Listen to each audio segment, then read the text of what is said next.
नमः श्रीयतिराजाय विवेकानन्दसूरये सच्चित्सुखस्वरूपाय स्वामिने तापहारिणे. ಭಗವದ್ಭಕ್ತರಿಗೆಲ್ಲರಿಗೂ ಕೂಡ ವಂದನೆಗಳು.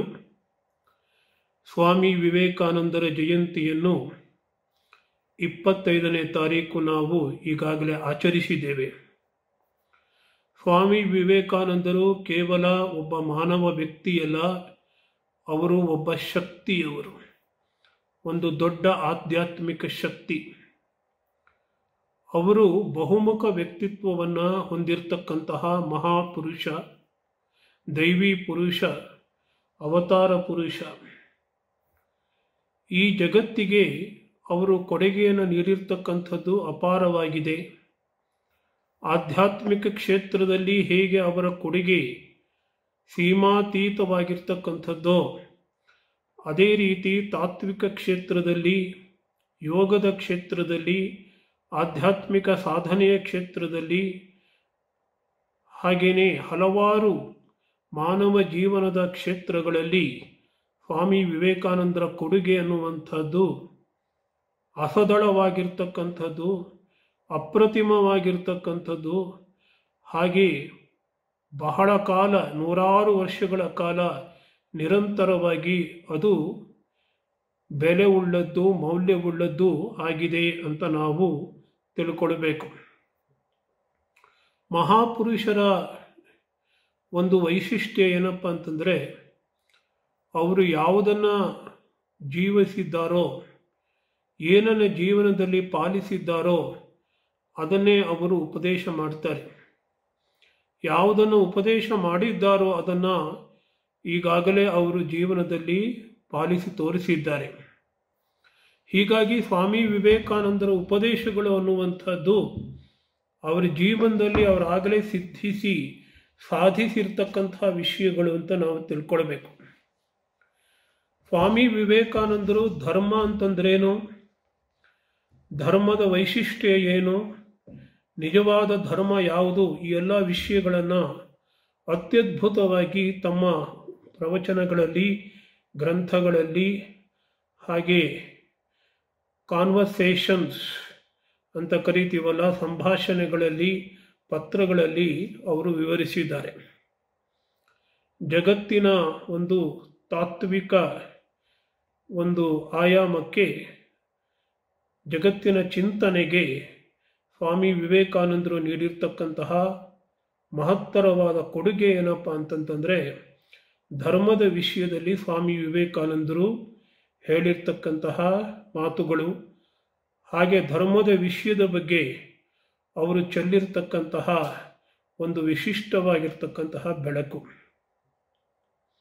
ಸ್ವಾಮಿ ವಿವೇಕಾನಂದರು ಒಂದು ಪ್ರಶ್ನೆಯ ಮೂಲಕ ತಮ್ಮ ವಿಚಾರವನ್ನು ಆರಂಭಿಸ್ತಾರೆ.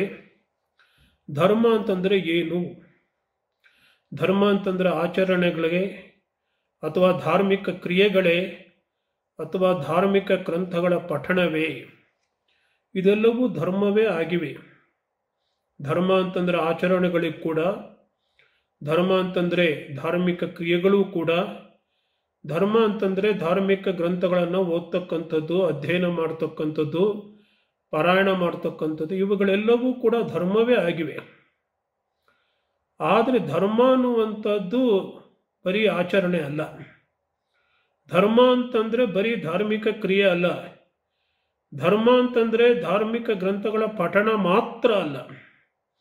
ಇದೆಲ್ಲದಕ್ಕೂ ಮೀರಿರ್ತಕ್ಕಂತಹ ಒಂದು ಉದ್ದೇಶ, ಒಂದು ಧ್ಯೇಯ, ಗುರಿ ಧರ್ಮಕ್ಕಿದೆ ಅಂತ ಸ್ವಾಮಿ ವಿವೇಕಾನಂದರು ಪ್ರತಿಪಾದಿಸಿದ್ದಾರೆ.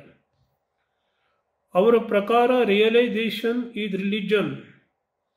ಸಾಕ್ಷಾತ್ಕಾರ ಮಾಡ್ಕೊಳ್ತಕ್ಕಂಥದ್ದು, ಭಗವಂತನನ್ನು ನೇರವಾಗಿ ನೋಡ್ತಕ್ಕಂಥದ್ದು, ಭಗವಂತ ನಮ್ಮ ಆತ್ಮದ ಆತ್ಮ ಅಂತ ತಿಳ್ಕೊಳ್ತಕ್ಕಂಥದ್ದು, ಇದೇ ನಿಜವಾಗಿರ್ತಕ್ಕಂತಹ ಧರ್ಮ. ಸ್ವಾಮಿ ವಿವೇಕಾನಂದರು ಧರ್ಮದ ಬಗ್ಗೆ ವ್ಯಾಖ್ಯಾನವನ್ನು 3-4 ವಾಕ್ಯಗಳಲ್ಲಿ ಮಾಡ್ತಾರೆ. ಇದನ್ನು ಅವರ ರಾಜಯೋಗ ಪುಸ್ತಕದ ಪ್ರಾರಂಭದಲ್ಲೇ ನಾವು ನೋಡಬಹುದು. ಅದರಲ್ಲಿ ಅವರು ಹೇಳ್ತಾರೆ, each man is potentially divine. ಪ್ರತಿಯೊಬ್ಬ ಮನುಷ್ಯನಲ್ಲೂ ಕೂಡ ದಿವ್ಯತೆ ಅನ್ನುವಂಥದ್ದು ಸುಪ್ತವಾಗಿ ಅಡಗಿದೆ. ಪ್ರತಿಯೊಬ್ಬ ಮನುಷ್ಯನಲ್ಲೂ ಕೂಡ ಆ ದಿವ್ಯತೆ, ಭಗವತ್ ಶಕ್ತಿ ಅನ್ನುವಂಥದ್ದು ಸುಪ್ತವಾಗಿದೆ, ಅಡಗಿದೆ. ಎರಡನೇದೇನಪ್ಪ ಅಂತಂದರೆ, ಪ್ರತಿಯೊಂದು ಧರ್ಮದ ಉದ್ದೇಶ, ಹಾಗೆ ನೋಡಿದ್ರೆ ಮಾನವ ಜೀವಿತದ ಉದ್ದೇಶ ಏನಪ್ಪ ಅಂತಂದರೆ ಆ ದಿವ್ಯತೆಯನ್ನು ಸಾಕ್ಷಾತ್ಕಾರ ಮಾಡ್ಕೊಳ್ತಕ್ಕಂಥದ್ದು, ಅದನ್ನು ಅಭಿವ್ಯಕ್ತಿ ಪಡಿಸ್ಕೊಳ್ತಕ್ಕಂಥದ್ದು, ಸುಪ್ತವಾಗಿರೋದನ್ನು ಅಡಗಿರ್ತಕ್ಕಂಥದ್ದನ್ನು ಬೆಳಕಿಗೆ ತಂದುಕೊಳ್ತಕ್ಕಂಥದ್ದು. The goal is to manifest the divinity. ಇದು ಎಲ್ಲ ಧರ್ಮಗಳ ಉದ್ದೇಶ ಅಂತ ಸ್ವಾಮಿ ವಿವೇಕಾನಂದರು ಹೇಳ್ತಾರೆ. ಇದನ್ನು ಕರ್ಮದಿಂದ ಮಾಡಬಹುದು, ಜ್ಞಾನದಿಂದ ಮಾಡಬಹುದು, ಏಕಾಗ್ರತೆಯಿಂದ, ಅಥವಾ ಭಗವಂತನ ಪ್ರೇಮ, ಇದು ಒಂದರಿಂದ ಮಾಡಬಹುದು, ಇಲ್ಲ ಎಲ್ಲವನ್ನೂ ಕೂಡ ಸಮನ್ವಯ ಮಾಡಿಕೊಂಡು ಮಾಡಬಹುದು. ಹೇಗಾದರೂ ಮಾಡಿ ನಮ್ಮ ಗುರಿಯಾಗಿರ್ತಕ್ಕಂತಹ ದಿವ್ಯತೆಯ ಆವಿಷ್ಕಾರ, ದಿವ್ಯತೆಯನ್ನು ಸಾಕ್ಷಾತ್ಕಾರ ಮಾಡಿಕೊಳ್ತಕ್ಕಂಥದ್ದು, ಅದನ್ನು ನಾವು ಮಾಡಿಕೊಳ್ಬೇಕು. ಇನ್ನು ಕಡೆಯದಾಗಿ ಸ್ವಾಮಿ ವಿವೇಕಾನಂದರು ಹೇಳುವಂಥದ್ದು, ಉಳಿದೆಲ್ಲದೂ ಕೂಡ, ಅದು ಪೂಜೆಗಳಿರ್ಬೋದು, ಧರ್ಮಗ್ರಂಥ ಪಠಣಗಳಿರ್ಬೋದು, ಆಚರಣೆಗಳಿರ್ಬೋದು, ಇವೆಲ್ಲವೂ ಕೂಡ ಕೇವಲ ಈ ಉದ್ದೇಶಕ್ಕೆ ಸಹಾಯಕಗಳು ಮಾತ್ರ. ಇದು ಸ್ವಾಮಿ ವಿವೇಕಾನಂದರು ಧರ್ಮದ ವಿಷಯದಲ್ಲಿ ಕೊಡ್ತಕ್ಕಂತಹ ಮೂಲಭೂತವಾಗಿರ್ತಕ್ಕಂತಹ ನಿಯಮಗಳು, ತತ್ವಗಳು. ಇದು ಎಲ್ಲ ಧರ್ಮಕ್ಕೂ ಕೂಡ ಅನ್ವಯಿಸುವಂತಹದ್ದು ಅಂತ ನಾವು ತಿಳ್ಕೊಳ್ಬೇಕು. ಇನ್ನೊಂದು ಧರ್ಮದ ಬಗ್ಗೆ ಅತ್ಯಂತ ವಿಶಿಷ್ಟವಾಗಿರ್ತಕ್ಕಂತಹ ವ್ಯಾಖ್ಯಾನವನ್ನ ಸ್ವಾಮಿ ವಿವೇಕಾನಂದರು ಮಾಡ್ತಾರೆ. ಧರ್ಮ ಅಂತ ಹೇಳಿದ್ರೆ ಒಂದು ನಿರಂತರವಾಗಿರ್ತಕ್ಕಂತಹ, ನಿತ್ಯವಾಗಿರ್ತಕ್ಕಂತಹ ಸಂಬಂಧ. ರಿಲಿಜನ್ ಈಸ್ ಎಟರ್ನಲ್ ರಿಲೇಶನ್ಶಿಪ್ ಅಂತ ಸ್ವಾಮಿ ವಿವೇಕಾನಂದರು ಹೇಳ್ತಾರೆ. ಯಾವುದ್ರ ಜೊತೆಗೆ ಸಂಬಂಧ? Between eternal god and eternal man. ಮಾನವ ಅನ್ನುವಂಥವನು ನಿತ್ಯವಾಗಿರ್ತಕ್ಕಂಥವನು, ಮಾನವನ ಆತ್ಮ ಅನ್ನುವಂಥದ್ದು ನಿತ್ಯವಾದದ್ದು. ಹಾಗೆ ಭಗವತ್ ತತ್ವ, ಯಾರು ಭಗವಂತ ಅಂತ ಹೇಳ್ತಾನೆ ಅವನು ಕೂಡ ನಿತ್ಯವಾಗಿರ್ತಕ್ಕಂಥವನು. ಹೀಗೆ ಭಗವತ್ ತತ್ವ ಮತ್ತು ಭಗವಂತ ಮತ್ತು ನಿತ್ಯವಾಗಿರ್ತಕ್ಕಂತಹ ಜೀವಾತ್ಮ ಅಥವಾ ಮಾನವಾತ್ಮನ ನಡುವೆ ಇರ್ತಕ್ಕಂತಹ ನಿತ್ಯವಾಗಿರ್ತಕ್ಕಂತಹ, ನಿರಂತರವಾಗಿರ್ತಕ್ಕಂತಹ ಏನು ಸಂಬಂಧ ಇದೆ, ಇದನ್ನೇ ಧರ್ಮ ಧರ್ಮ ಅಂತ ಸ್ವಾಮಿ ವಿವೇಕಾನಂದರು ಕರೆದರು.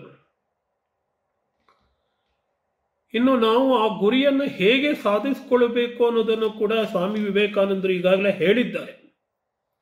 ಅದನ್ನು ಕರ್ಮದಿಂದಾಗಲಿ, ಜ್ಞಾನ ಅಥವಾ ಏಕಾಗ್ರತೆ ಅಥವಾ ಭಗವಂತನ ಪ್ರೇಮದಿಂದಾಗಲಿ ಸಾಧಿಸಿಕೊಳ್ಳಬಹುದು ಅಂತ ಹೇಳಿ. ಇದಕ್ಕಾಗಿ ಮಾನವನಲ್ಲಿರ್ತಕ್ಕಂತಹ 4 ಮೂಲಭೂತವಾಗಿರ್ತಕ್ಕಂತಹ ಸಾಮರ್ಥ್ಯಗಳ ಬಗ್ಗೆ ನಾವು ವಿಚಾರ ಮಾಡಬೇಕು. ಮಾನವನಿಗೆ ದೇಹ ಶಕ್ತಿ ಇದೆ, ಮಾನಸಿಕ ಶಕ್ತಿ ಇದೆ ಅಥವಾ ಮಾನಸಿಕ ಭಾವನೆಗಳಿವೆ, ಏಕಾಗ್ರತಾ ಶಕ್ತಿ ಅನ್ನುವಂಥದ್ದಿದೆ ಮತ್ತು ಬುದ್ಧಿ ಶಕ್ತಿ ಇದೆ.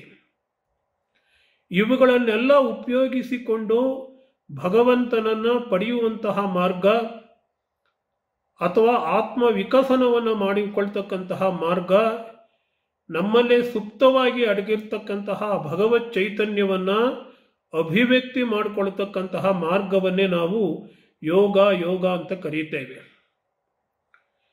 ಈ ಕರ್ಮಯೋಗ ಅಂತಂದ್ರೆ ಏನು ಅಂದ್ರೆ, ಈ ದೇಹ ಶಕ್ತಿ, ಕಾರ್ಯ ಮಾಡತಕ್ಕಂತಹ ಶಕ್ತಿ, ಕರ್ಮ ಶಕ್ತಿಯನ್ನು ಉಪಯೋಗಿಸಿಕೊಂಡು ಅದರ ಶಕ್ತಿಯನ್ನ ಉನ್ನತ ಹಂತಗಳಿಗೆ ಹರಿಸಿ ಭಗವಂತನನ್ನು ಪಡ್ಕೊಳ್ಳೋದಿಕ್ಕೆ ಪ್ರಯತ್ನ ಮಾಡ್ತಕ್ಕಂಥದ್ದು, ನಿಸ್ವಾರ್ಥ ಕರ್ಮವನ್ನು ಮಾಡ್ತಕ್ಕಂಥದ್ದು, ಎಲ್ಲ ಕರ್ಮಗಳನ್ನು ಕೂಡ ಭಗವಂತನ ಆರಾಧನೆ ಅಂತ ಮಾಡ್ತಕ್ಕಂಥದ್ದು ಕರ್ಮಯೋಗ ಅಂತ ಅನಿಸ್ಕೊಳ್ಳುತ್ತೆ.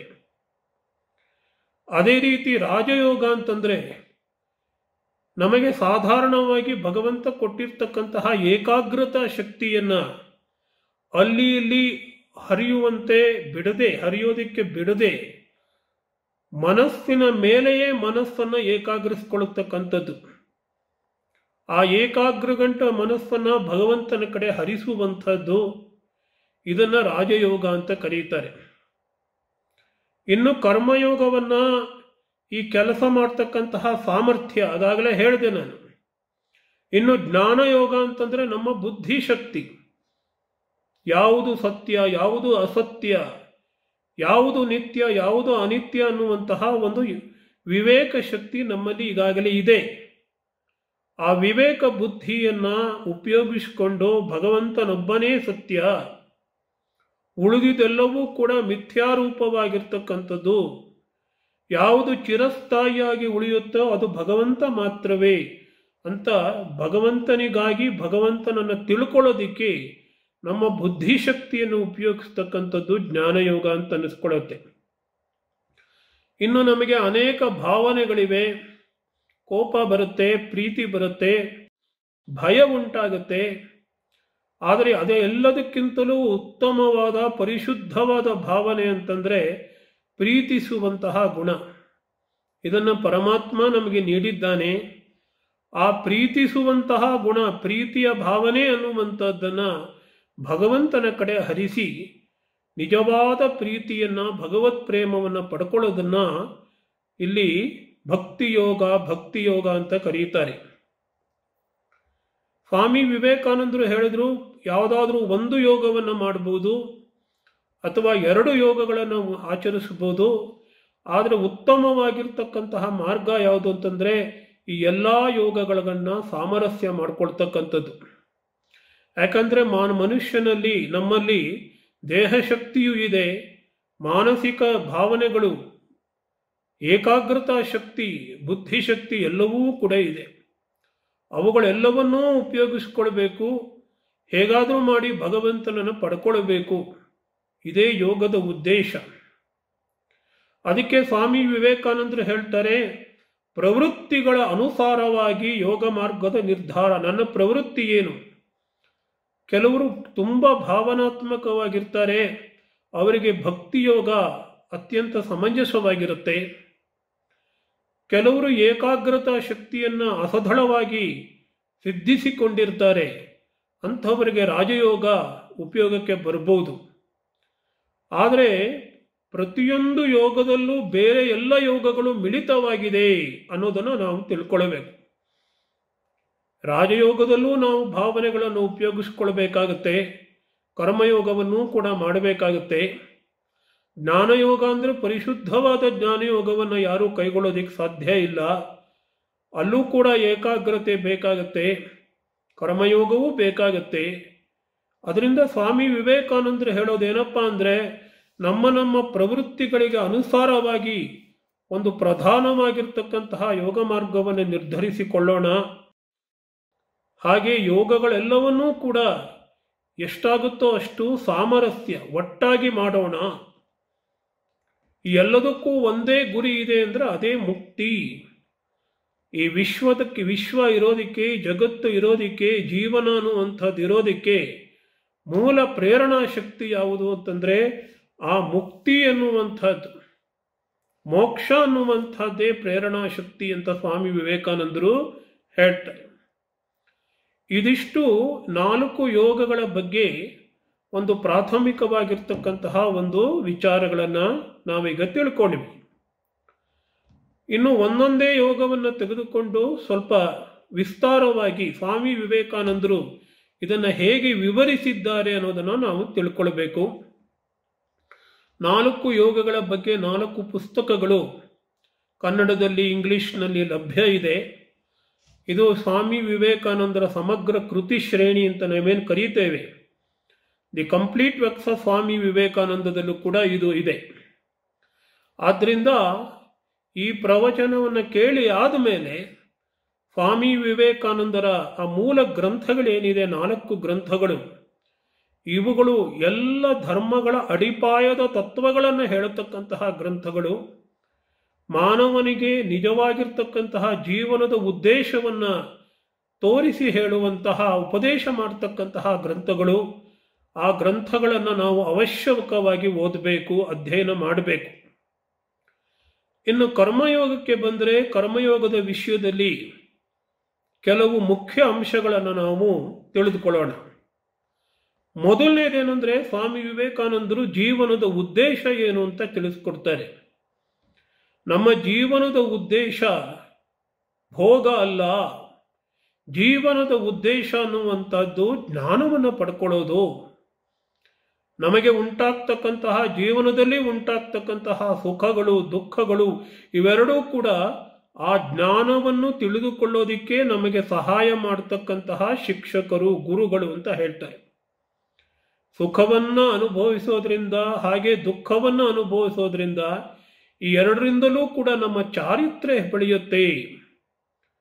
ಯಾವಾಗ ನಾವು ಸಂಕಟವನ್ನು ಪಡ್ತೇವೆ, ದುಃಖದಲ್ಲಿ ಇರ್ತೇವೆ, ಆಗ ಚಾರಿತ್ರ್ಯ ಅನ್ನುವಂಥದ್ದು ಇನ್ನೂ ಉದ್ದೀಪನವಾಗುತ್ತೆ ಅಂತ ಸ್ವಾಮಿ ವಿವೇಕಾನಂದ ಹೇಳ್ತಾರೆ. ಈ ಜ್ಞಾನ ಅನ್ನೋದು ಎಲ್ಲಿದೆ ಅಂತಂದ್ರೆ ನಮ್ಮ ಅಂತರಾಳದಲ್ಲೇ ಇದೆ, ಮನುಷ್ಯನ ಅಂತರಾಳದಲ್ಲೇ ಇದೆ ಅಂತ ಸ್ವಾಮಿ ವಿವೇಕಾನಂದರು ಹೇಳ್ತಾರೆ. ಹೊರಗಡೆ ನಾವು ಜ್ಞಾನವನ್ನು ಪಡ್ಕೊಳ್ಳಿಕ್ಕೆ ಏನೇನು ಪ್ರಯತ್ನ ಮಾಡ್ತೀವಿ, ಸಾಧನಗಳನ್ನು ಅವಲಂಬಿಸಿಕೊಳ್ತೇವೆ, ಅವೆಲ್ಲ ಒಳಗಿರ್ತಕ್ಕಂತಹ ಜ್ಞಾನವನ್ನು ಹೊರಗೆ ತೆಗೆಯುವುದಕ್ಕೆ ಸಹಾಯ ಮಾಡುತ್ತವಷ್ಟೇ. ನಿಜವಾದ ಜ್ಞಾನ ಅಂದ್ರೆ ಆತ್ಮ. ಅದನ್ನೇ ಉಪನಿಷತ್ತು ಹೇಳುತ್ತೆ, ಸತ್ಯಂ ಜ್ಞಾನಂ ಅನಂತಂ ಬ್ರಹ್ಮ ಅಂತ ಹೇಳಿ. ಹಾಗೆ ಕರ್ಮವನ್ನು ಯಾಕೆ ಮಾಡಬೇಕು ಅಂದ್ರೆ ಕರ್ಮದಿಂದ ಚಾರಿತ್ರ್ಯ ನಿರ್ಮಾಣ ಆಗುತ್ತೆ. ನಮ್ಮ ಒಂದೊಂದು ಕರ್ಮವೂ ಕೂಡ ಒಳ್ಳೆಯ ಕರ್ಮ ಅಂತಂದ್ರೆ ಒಳ್ಳೆಯ ಸಂಸ್ಕಾರವನ್ನು ಮನಸ್ಸಿನಲ್ಲಿ ಮೂಡಿಸುತ್ತೆ. ಕೆಟ್ಟ ಕರ್ಮ ಅಂದ್ರೆ ಕೆಟ್ಟ ಸಂಸ್ಕಾರವನ್ನು ಮನಸ್ಸಿನಲ್ಲಿ ಮೂಡಿಸುತ್ತೆ. ಹೀಗೆ ಸಣ್ಣ ಸಣ್ಣ ಸಂಸ್ಕಾರಗಳ ಅಲೆಗಳು ದೊಡ್ಡ ದೊಡ್ಡ ಅಲೆಗಳನ್ನು ನಿರ್ಮಾಣ ಮಾಡುತ್ತೆ. ಸರೋವರದಲ್ಲಿ ಅಥವಾ ನದಿಗಳಲ್ಲಿ ಏನಾಗುತ್ತೆ ಅಂತಂದ್ರೆ ಸಣ್ಣ ಸಣ್ಣ ಅಲೆಗಳು ದೊಡ್ಡ ದೊಡ್ಡ ಅಲೆಗಳನ್ನು ನಿರ್ಮಾಣ ಮಾಡುತ್ತೆ. ಅದೇ ರೀತಿ ಸಣ್ಣ ಸಣ್ಣ ಕರ್ಮಗಳು ಏನೇನು ಮಾಡ್ತೀವಿ ನಾವು, ಚಿಕ್ಕ ಪುಟ್ಟ, ಅವೆಲ್ಲ ಸಂಸ್ಕಾರಗಳೆಲ್ಲ ಸೇರಿ ದೊಡ್ಡದೊಂದು ಅಲೆಯಾಗುತ್ತೆ. ಆ ದೊಡ್ಡದೊಂದು ಅಲೆಯ ಆಗೋದನ್ನೇ ಚಾರಿತ್ರ್ಯ ಅಂತ ಕರೀತಾರೆ. ಒಬ್ಬ ಮನುಷ್ಯ ಹೇಗಿದ್ದಾನೆ ಅಂತ ಅನ್ನೋದನ್ನ ಹೊರಗಿನ ಜನ ನಿರ್ಧಾರ ಮಾಡ್ತಕ್ಕಂಥದ್ದು ಈ ಚಾರಿತ್ರ್ಯದಿಂದಲೇ. ಚಾರಿತ್ರ್ಯ ಅನ್ನೋಕ್ಕೆ ಇನ್ನೊಂದು ಸ್ವಾಮಿ ವಿವೇಕಾನಂದರು ಹೇಳ್ತಾರೆ, ನಮ್ಮ ಇಚ್ಛಾಶಕ್ತಿ ಏನಿದೆ, ವಿಲ್ ಪವರ್, ಅದು ಎಲ್ಲಿ ಪ್ರವಾಹ ಆಗುತ್ತೆ, ಎಲ್ಲಿ ಕಡೆ ಹೋಗುತ್ತೆ, ನಾವು ಯಾವ ಯಾವ ವಿಷಯಗಳಲ್ಲಿ ಇಚ್ಛಾಶಕ್ತಿಯ ನಾವು ಹರಿಸ್ತೇವೆ ಅಂತಂದ್ರೆ ಅದೇ ನಮ್ಮ ಚಾರಿತ್ರ್ಯ ಅಂತ ನಾವು ಕರೆಯೋದು. ಒಳ್ಳೆಯ ಚಾರಿತ್ರ್ಯ ಆಗಿದ್ರೆ ಒಳ್ಳೆಯ ವಿಷಯಗಳ ಕಡೆ ಮನಸ್ಸು ಹೋಗುತ್ತೆ, ಇಚ್ಛಾಶಕ್ತಿ ಪ್ರವಾಹ ಮಾಡುತ್ತೆ. ಕೆಟ್ಟ ವಿಷಯಗಳ ಕಡೆ ಹೋದ್ರೆ ಅದು ಕೆಟ್ಟ ಚಾರಿತ್ರ್ಯ. ಯಾರೂ ಕೂಡ ಪರ್ಫೆಕ್ಟ್ ಆಗಿ ಪರಿಪೂರ್ಣವಾಗಿ ಒಳ್ಳೆ ಚಾರಿತ್ರ್ಯದವರು ಆಗಿರೋದಿಲ್ಲ ಅಥವಾ ಕೆಟ್ಟ ಚಾರಿತ್ರ್ಯದವರು ಆಗಿರೋದಿಲ್ಲ. ಒಳ್ಳೆಯ ಅಂಶಗಳು ಜಾಸ್ತಿ ಇದ್ರೆ, ನಮ್ಮಲ್ಲಿ ಒಳ್ಳೆಯ ಸಂಸ್ಕಾರಗಳು ಜಾಸ್ತಿ ಇದ್ರೆ ಅದನ್ನ ಒಳ್ಳೆಯ ಚಾರಿತ್ರ್ಯ ಅಂತ ಕರೀತಾರೆ. ಕೆಟ್ಟ ಅಂಶಗಳು, ಕೆಟ್ಟ ಸಂಸ್ಕಾರಗಳು ಜಾಸ್ತಿ ಇದ್ದಾಗ ಅದು ಕೆಟ್ಟ ಚಾರಿತ್ರ್ಯ ಅಂತ ಕರೀತಾರೆ. ಹೀಗೆ ನಿಸ್ವಾರ್ಥ ಕರ್ಮ ಅನ್ನುವಂಥದ್ದನ್ನು ನಾವು ಕರ್ಮಯೋಗದಲ್ಲಿ ಮಾಡಬೇಕಾಗತ್ತೆ. ಇದೇ ಕರ್ಮಯೋಗಕ್ಕೂ ಸಾಧಾರಣ ಕರ್ಮಕ್ಕೂ ಇರೋ ವ್ಯತ್ಯಾಸ. ಯಾಕೆ ನಾನು ನಿಸ್ವಾರ್ಥ ಕರ್ಮ ಮಾಡಬೇಕು ಅಂತಂದ್ರೆ ಅದರಿಂದ ನನಗೆ ಉಪಯೋಗ, ನೈತಿಕ ಶಕ್ತಿ ನನಗೆ ಬರುತ್ತೆ. ಕರ್ಮ ಮಾಡೋದು ಬರೀ ಭೋಗಕ್ಕಲ್ಲ, ಹಣಕ್ಕಲ್ಲ, ಜಗತ್ತಿನಲ್ಲಿ ಅಂತಸ್ತು ಅಥವಾ ಯಾವುದೇ ಒಂದು ಪವರ್, ಪ್ರಭಾವಶಾಲಿ ಆಗೋದಿಕ್ಕಲ್ಲ.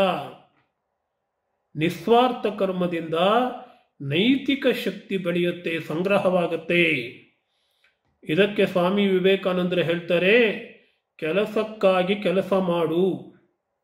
ನೀವು ಒಳ್ಳೆಯದನ್ನು ಯಾಕೆ ಮಾಡಬೇಕು ಅಂತಂದ್ರೆ ಒಳ್ಳೆಯದು ಮಾಡೋದು ಒಳ್ಳೆಯದು, ಆದ್ದರಿಂದ ಒಳ್ಳೆಯದನ್ನು ಮಾಡಬೇಕು. ಒಳಿತನ್ನು ನೀನು ಪ್ರೀತಿಸಬೇಕು, ಆದ್ದರಿಂದ ಒಳ್ಳೆಯದನ್ನು ಮಾಡಬೇಕು. ಹೀಗೆ ನಿಸ್ವಾರ್ಥ ಕರ್ಮವನ್ನು ಮಾಡ್ತಾ ಹೋದಾಗ ಅದು ನಮ್ಮ ಇಚ್ಛಾಶಕ್ತಿಯನ್ನ ಬೆಳೆಸುತ್ತೆ, ಸಂರಕ್ಷಿಸುತ್ತೆ. ಆ ಇಚ್ಛಾಶಕ್ತಿ ಒಳ್ಳೆಯ ಕಡೆ ಹೋಗೋದಕ್ಕೆ ನಮಗೆ ಸಹಾಯ ಮಾಡುತ್ತೆ ಅಂತ ಸ್ವಾಮಿ ವಿವೇಕಾನಂದರು ಹೇಳ್ತಾರೆ. ಇಂತಹ ಪ್ರಬಲವಾಗಿರ್ತಕ್ಕಂತಹ ನೈತಿಕ ಶಕ್ತಿ, ಇಚ್ಛಾಶಕ್ತಿಯನ್ನು ಹೊಂದಿರತಕ್ಕಂಥವರನ್ನ ನಾವು ಮಹಾಪುರುಷರು ಅಂತ ಕರೀತೇವೆ. ಅಂತಹ ಕ್ರೈಸ್ತನಿರ್ಬೋದು, ಬುದ್ಧನಿರ್ಬೋದು, ಇವರಿಬ್ಬರ ಉದಾಹರಣೆಯನ್ನು ಸ್ವಾಮಿ ವಿವೇಕಾನಂದರು ಕೊಡ್ತಾರೆ. ಒಬ್ಬ ಆದರ್ಶ ವ್ಯಕ್ತಿ ಅಂತಂತಂದರೆ ಯಾರೂ ಇಲ್ಲದೆ ಇರಬೇಕಾದ್ರೆ ಏಕಾಂತ ಸ್ಥಳದಲ್ಲೂ ಕೂಡ ಅವನು ನಾನು ಉತ್ಕಟವಾಗಿರ್ತಕ್ಕಂತಹ ಕ್ರಿಯೆ ಮಾಡ್ತಾ ಇದ್ದೀನಿ ಅಂತ ಅನುಭವಿಸ್ತಾನಂತೆ. ಅವನು ಧ್ಯಾನವನ್ನು ಮಾಡ್ತಾ ಇರಬಹುದು. ಧ್ಯಾನ ಅಂದರೆ ಏನು, ಸುಮ್ಮನೆ ಕೂತ್ಕೊಳ್ಳೋದೇ, ಅಲ್ಲೂ ಕೂಡ ಮನಸ್ಸು ಚಟುವಟಿಕೆಯಿಂದ ಹೊಂದಿರುತ್ತೆ. ಬಾಹ್ಯ ಏಕಾಂತದಲ್ಲೂ ಕೂಡ ಉತ್ಕಟವಾದ ಕ್ರಿಯೆಯನ್ನು ನೋಡ್ತಕ್ಕಂಥದ್ದು. ಹಾಗೆ ಮಾರ್ಕೆಟ್ ಜಾಗದಲ್ಲಿ ಎಲ್ಲ ಕಡೆ ಚಟುವಟಿಕೆ, ಎಲ್ಲ ಕಡೆ ಗೊಂದಲ, ಅಲ್ಲೂ ಕೂಡ ನೀರವ ಶಾಂತಿಯನ್ನು ಅನುಭವಿಸ್ತಕ್ಕಂಥದ್ದು. ಇದನ್ನೇ ಆದರ್ಶ ವ್ಯಕ್ತಿತ್ವ. ಇದೇ ಕರ್ಮಯೋಗದ ರಹಸ್ಯ. ಹೊರಗಡೆ ಎಲ್ಲ ಗೊಂದಲ, ದುಃಖ, ಇವುಗಳ ನಡುವೆಯೂ ಶಾಂತಿಯನ್ನು ಕಾಪಾಡಿಕೊಳ್ತಕ್ಕಂಥದ್ದು. ಹಾಗೂ ಶಾಂತಿಯ ಸಂದರ್ಭದಲ್ಲೂ ಕೂಡ ಹೊರಗಡೆ ಶಾಂತಿ ಇದ್ದಾಗ ಧ್ಯಾನದ ಮೂಲಕ ಉತ್ಕಟವಾಗಿರ್ತಕ್ಕಂತಹ ಮಾನಸಿಕ ಚಟುವಟಿಕೆಯನ್ನು ಅನುಭವಿಸ್ತಕ್ಕಂಥದ್ದು. ಹೀಗೆ ಕರ್ಮಯೋಗ ಅಂತಂದರೆ ಉನ್ನತ ಉದ್ದೇಶಗಳಿಗಾಗಿ ನಾವು ಮಾಡೋದನ್ನೇ ಕರ್ಮಯೋಗ ಅಂತ ಕರೀತೇವೆ. ಅದಕ್ಕಾಗಿ ಮೊದಲು ಸಣ್ಣ ಸಣ್ಣ ಗುರಿಗಳನ್ನು ಇಟ್ಕೋಬೇಕು. ಆಮೇಲೆ ನಿಧಾನವಾಗಿ ನಾವು ಉನ್ನತ ಗುರಿಗೆ ಏರಬೇಕು. ಯಾವುದೇ ಕೆಲಸ ಚಿಕ್ಕದಾಗಲಿ ದೊಡ್ಡದಾಗಲಿ ಅಲ್ಲ. ನಾವು ಯಾವ ಉದ್ದೇಶದಿಂದ ಆ ಕೆಲಸವನ್ನು ಮಾಡ್ತೀವಿ, ಯಾವ ಗುರಿಯನ್ನು ಇಟ್ಟುಕೊಂಡು ಆ ಕೆಲಸವನ್ನು ಮಾಡ್ತೀವಿ, ಅದರ ಮೇಲೆ ಒಂದು ಕೆಲಸ ಒಳ್ಳೆಯದೋ ಕೆಟ್ಟದ್ದೋ ಅಥವಾ ದೊಡ್ಡದೋ ಚಿಕ್ಕದೋ ಅದರಿಂದ ನಿರ್ಧಾರವಾಗುತ್ತೆ ಹೊರತು ನಾವು ಹೆಚ್ಚು ಹೆಚ್ಚು ನಿಸ್ವಾರ್ಥ ಭಾವನೆಯಿಂದ ಕೆಲಸ ಮಾಡಿದರೆ ಆ ಕೆಲಸ ಉನ್ನತ ಮಟ್ಟದ್ದಾಗುತ್ತೆ. ನಾವು ಸ್ವಾರ್ಥದಿಂದ ಕೆಲಸ ಮಾಡಿದರೆ ಯಾವುದು ದೊಡ್ಡ ಕೆಲಸವಾದರೂ ಕೂಡ ಅದು ಕೀಳು ಮಟ್ಟದ ಕೆಲಸವಾಗುತ್ತೆ ಅಂತ ಸ್ವಾಮಿ ವಿವೇಕಾನಂದರು ಹೇಳ್ತಾರೆ. ಅದಕ್ಕಾಗಿ ನಾವು ನಿರಾಸಕ್ತಿಯನ್ನು ಬೆಳೆಸ್ಕೊಳ್ಬೇಕು. ಎಲ್ಲ ಕೆಲಸಗಳು ಕೂಡ ಇದರಲ್ಲೂ ಕೂಡ ಒಳ್ಳೆಯದೋ ಕೆಟ್ಟದ್ದೋ ನಮಗೆ ಫಲ ಬರ್ತಾನೆ ಇರುತ್ತೆ. ಒಂದೊಂದು ಸತಿ ಒಳ್ಳೇದು ಬರುತ್ತೆ, ಒಂದೊಂದು ಸತಿ ಕೆಟ್ಟದ್ದಾಗತ್ತೆ. ಅದಕ್ಕೆ ಭಗವದ್ಗೀತೆ ಪರಿಹಾರವನ್ನು ನೀಡ್ತಾ ಇದೆ. ನಿರಾಸಕ್ತವಾಗಿ ಕೆಲಸ ಮಾಡ್ತಕ್ಕಂಥದ್ದು, ಒಳ್ಳೆಯದು ಕೆಟ್ಟದ್ದು ಎಲ್ಲವನ್ನು ಕೂಡ ತ್ಯಜಿಸುವಂಥದ್ದು. ಕೇವಲ ನಿರಾಸಕ್ತ ಭಾವನೆಯಿಂದ, ನಿಸ್ವಾರ್ಥ ಭಾವನೆಯಿಂದ ಕೆಲಸ ಮಾಡ್ತಾ ಹೋಗ್ತಕ್ಕಂಥದ್ದು. ಯಾಕಂದರೆ ಜಗತ್ತಿನಲ್ಲಿ ನಾವೇನೂ ನಿರಂತರವಾಗಿ ಇರೋದಿಲ್ಲ.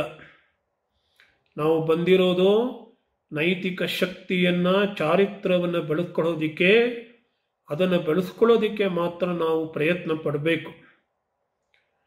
ಕೇವಲ ಪ್ರೇಮದಿಂದ ಮಾತ್ರ ಸ್ವಾತಂತ್ರ್ಯ ಸಿಗುತ್ತೆ ಅಂತ ಸ್ವಾಮೀಜಿ ಹೇಳ್ತಾರೆ. ನಾವು ಮಾಡ್ತಕ್ಕಂತಹ ಕೆಲಸವನ್ನ ಕೆಲಸಕ್ಕಾಗಿ, ಕೆಲಸದಲ್ಲಿರ್ತಕ್ಕಂತಹ ಪ್ರೀತಿಗಾಗಿ ಮಾಡಬೇಕಂತೆ. ಆಗ ಮಾತ್ರ ನಮಗೆ ಸ್ವಾತಂತ್ರ್ಯ ಬರುತ್ತೆ.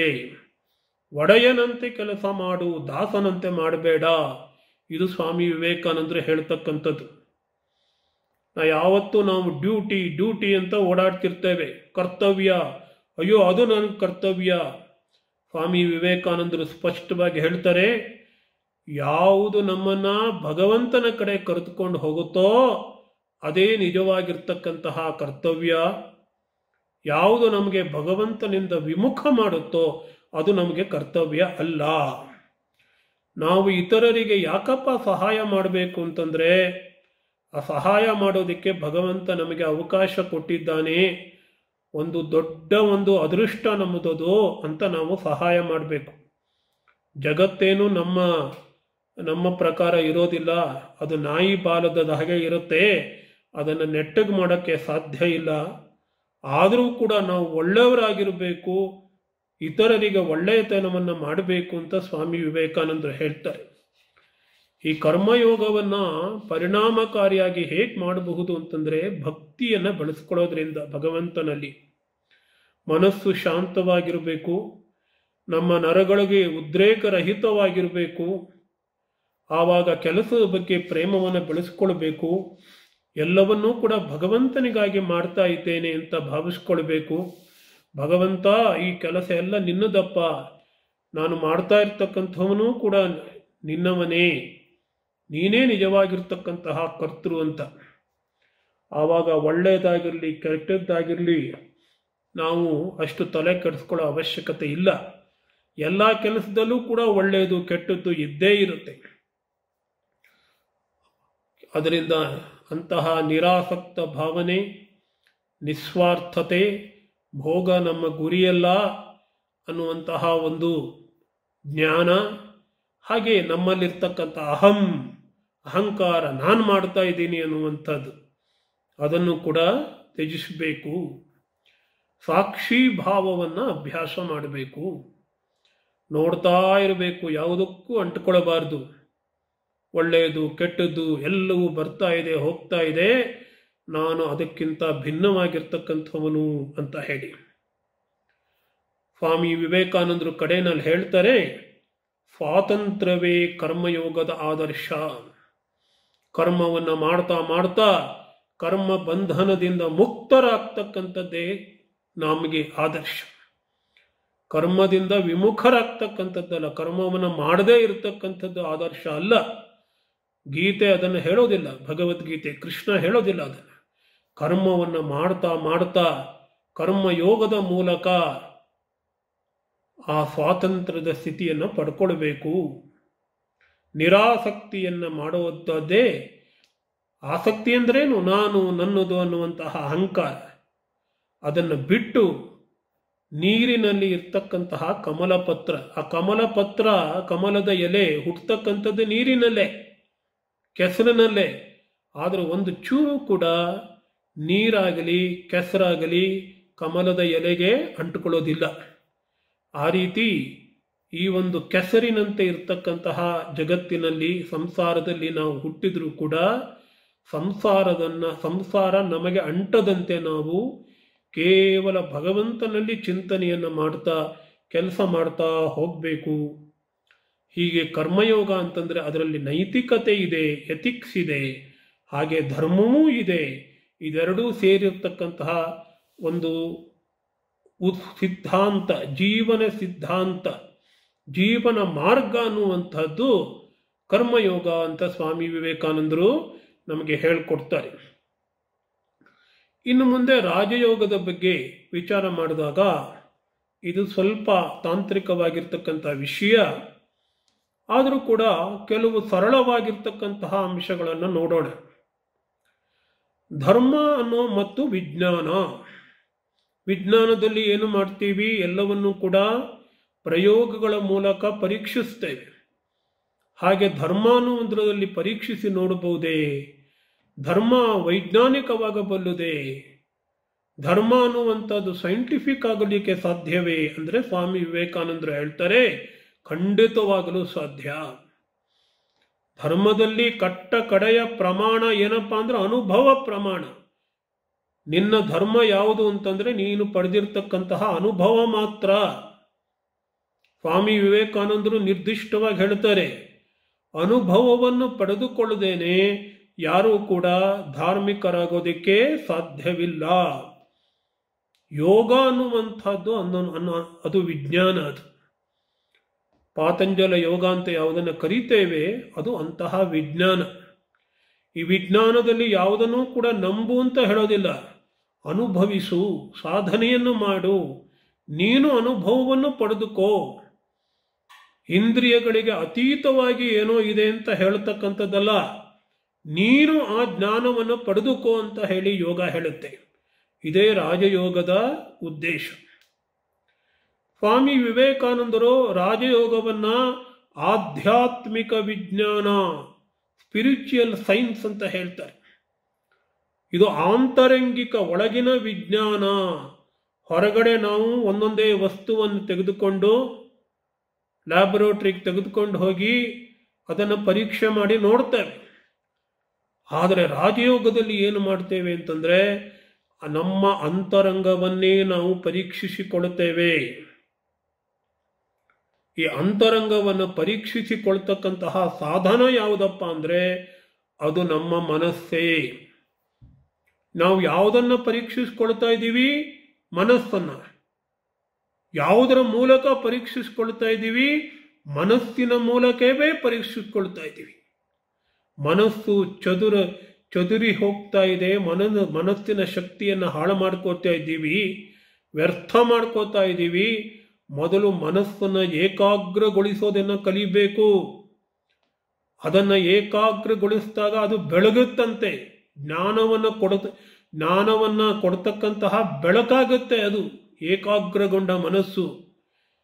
ಇದೊಂದೇ ಜ್ಞಾನವನ್ನು ಪಡೀತಕ್ಕಂತಹ ಏಕೈಕ ಮಾರ್ಗ ಅಂತ ಸ್ವಾಮಿ ವಿವೇಕಾನಂದರು ಹೇಳ್ತಾರೆ.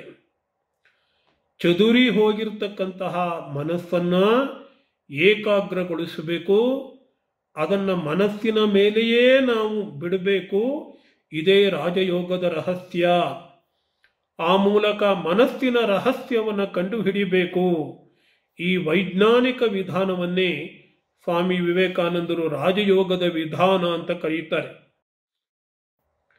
ನಮಗೇನಾದರೂ ಜ್ಞಾನ ಬೇಕು ಅಂತಂದ್ರೆ ಯಾವುದೇ ರೀತಿ ಜ್ಞಾನ ಇರಬಹುದು. ಹೊರಗಡೆ ಜ್ಞಾನವನ್ನು ಪಡ್ಕೊಳ್ಳೋದಿಕ್ಕೂ ಕೂಡ ಮನಸ್ಸಿನ ಏಕಾಗ್ರತೆಯೇ ಏಕಮಾತ್ರ ಉಪಾಯ. ಅದೇ ರೀತಿ ಒಳಗಡೆಯ ಜ್ಞಾನವನ್ನ, ಆಂತರಂಗಿಕ ಜ್ಞಾನವನ್ನು ಪಡ್ಕೊಳ್ಳೋದಿಕ್ಕೂ ಕೂಡ ಈ ಏಕಾಗ್ರತೆಯೇ ಏಕಮಾತ್ರ ಉಪಾಯ. ಸ್ವಾಮಿ ವಿವೇಕಾನಂದರು ಒಂದು ದೊಡ್ಡ ಹೇಳಿಕೆಯನ್ನು ಮಾಡ್ತಾರೆ. ಹೊರಗಡೆ ವಸ್ತುಗಳ ಮೇಲೆ ಮನಸ್ಸನ್ನು ಹರಿಸಿದಾಗ, ಏಕಾಗ್ರತೆಯನ್ನು ನಾವು ಮಾಡಿದಾಗ ವಿಜ್ಞಾನ, ಬಾಹ್ಯ ವಿಜ್ಞಾನ, ಸೈನ್ಸ್ ಬೆಳೆಯುತ್ತಂತೆ.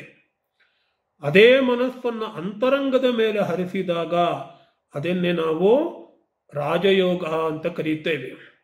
ಇದನ್ನು ಆತ್ಮಾವಲೋಕನ ಅಂತ ಕರೀತಾರೆ. ಅದರಿಂದ ಮನಸ್ಸಿನ ಮೇಲೆಯೇ ಮನಸ್ಸಿನ ಶಕ್ತಿಯನ್ನು ಹರಿಸಿದಾಗ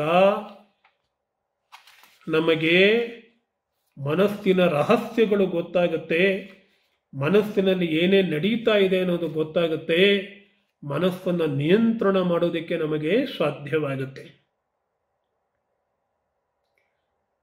ಆದರೆ ಪ್ರಾಕ್ಟಿಕಲ್ ಯೋಗ ಅಂದರೆ ಪ್ರಾಕ್ಟೀಸ್ ಮಾಡಬೇಕಾಗಿರ್ತಕ್ಕಂಥದ್ದು, ಪ್ರಾಯೋಗಿಕವಾಗಿ ಅನುಷ್ಠಾನ ಮಾಡಬೇಕಾಗಿರ್ತಕ್ಕಂಥದ್ದು ಯಾವುದು ಅಂದರೆ ಈ ಯೋಗದಲ್ಲಿ ಅಷ್ಟಾಂಗ ಯೋಗ ಅಂತ ಕರೀತಾರೆ. ಅಷ್ಟಾಂಗ ಯೋಗ ಯಾಕೆ ಅಂತ ಕರೀತಾ ಅಂದರೆ ಇದರಲ್ಲಿ 8 ಹಂತಗಳಿವೆ.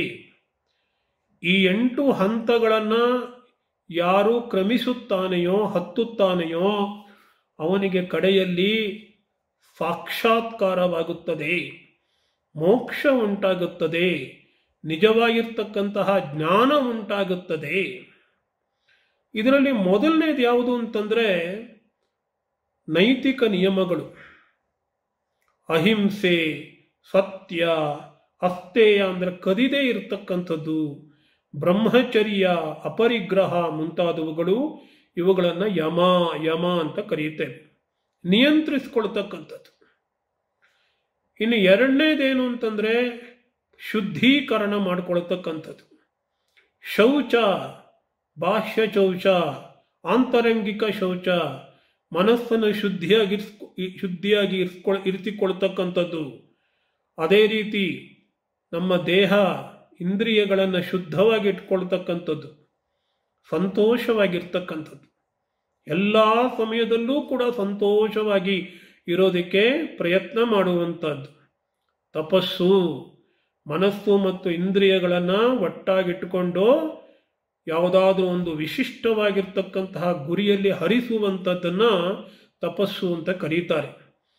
ಸ್ವಾಧ್ಯಾಯ, ಮೋಕ್ಷಶಾಸ್ತ್ರಗಳ ಅಧ್ಯಾಯ, ಸಾಧಾರಣ ಪುಸ್ತಕದ ಅಧ್ಯಯನ ಅಲ್ಲ, ಮೋಕ್ಷವನ್ನು ತಂದುಕೊಡ್ತಕ್ಕಂತಹ ಶಾಸ್ತ್ರಗಳ ಅಧ್ಯಯನ ಮತ್ತು ಭಗವನ್ನಾಮ ಜಪ. ಯಾರು ಗುರುಗಳು ನಮಗೆ ಹೇಳಿಕೊಟ್ಟಿದ್ದಾರೋ ಅಂತಹ ಮಂತ್ರವನ್ನು ಜಪ ಮಾಡ್ತಕ್ಕಂಥದ್ದು.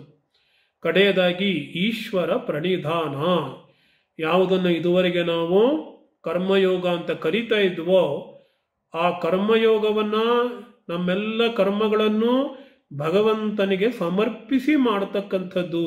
ಇದನ್ನ ನಾವು ಈಶ್ವರ ಪ್ರಣಿಧಾನ ಅಂತ ಕರೀತೇವೆ. ಹೀಗೆ ಯಮ ಮತ್ತು ನಿಯಮ, ಈ ಮೊದಲ 2 ಹಂತಗಳು. ಇನ್ನು ಮೂರನೇ ಹಂತ ಯಾವುದು ಅಂದ್ರೆ ಆಸನ.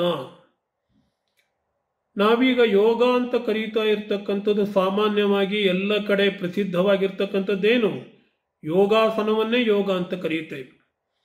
ಅದು ತಪ್ಪು. ಇದು ಈ 8 ಹಂತಗಳಲ್ಲಿ ಒಂದು ಹಂತ ಮಾತ್ರವೇ ಆಸನ. ಆಸನದ ಉದ್ದೇಶ ಅಂದರೆ ಬಹಳ ಕಾಲ ನಾವು ಮನಸ್ಸಿನ ಏಕಾಗ್ರತೆಯನ್ನು ಮಾಡಬೇಕಾಗತ್ತೆ, ಧ್ಯಾನ ಮಾಡಬೇಕಾಗತ್ತೆ. ಆ ಸಮಯದಲ್ಲಿ ನಾವು ದೇಹವನ್ನು ಮರಿಬೇಕಾಗತ್ತೆ.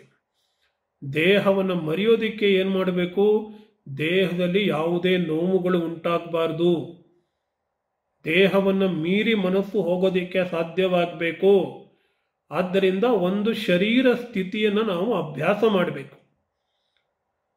ಆ ಶರೀರ ಸ್ಥಿತಿಯನ್ನೇ ಧ್ಯಾನ ಮಾಡತಕ್ಕಂತಹ ಶರೀರ ಸ್ಥಿತಿಯ ಅಭ್ಯಾಸವನ್ನು ನಾವು ಆಸನ ಅಂತ ಕರೀತೇವೆ. ಆಗ ಬೆನ್ನು ಮೂಳೆ ನೇರವಾಗಿರಬೇಕು, ಎದೆ, ಕತ್ತು, ತಲೆ ಇದೆಲ್ಲ ಸರಳ ರೇಖೆಯಲ್ಲಿ ಇರಬೇಕು. ಇದೇ ಆಸನದ ಒಂದು ವೈಶಿಷ್ಟ್ಯ, ಆಸನದಲ್ಲಿ ಇರಬೇಕಾದಂತಹ ಲಕ್ಷಣಗಳು.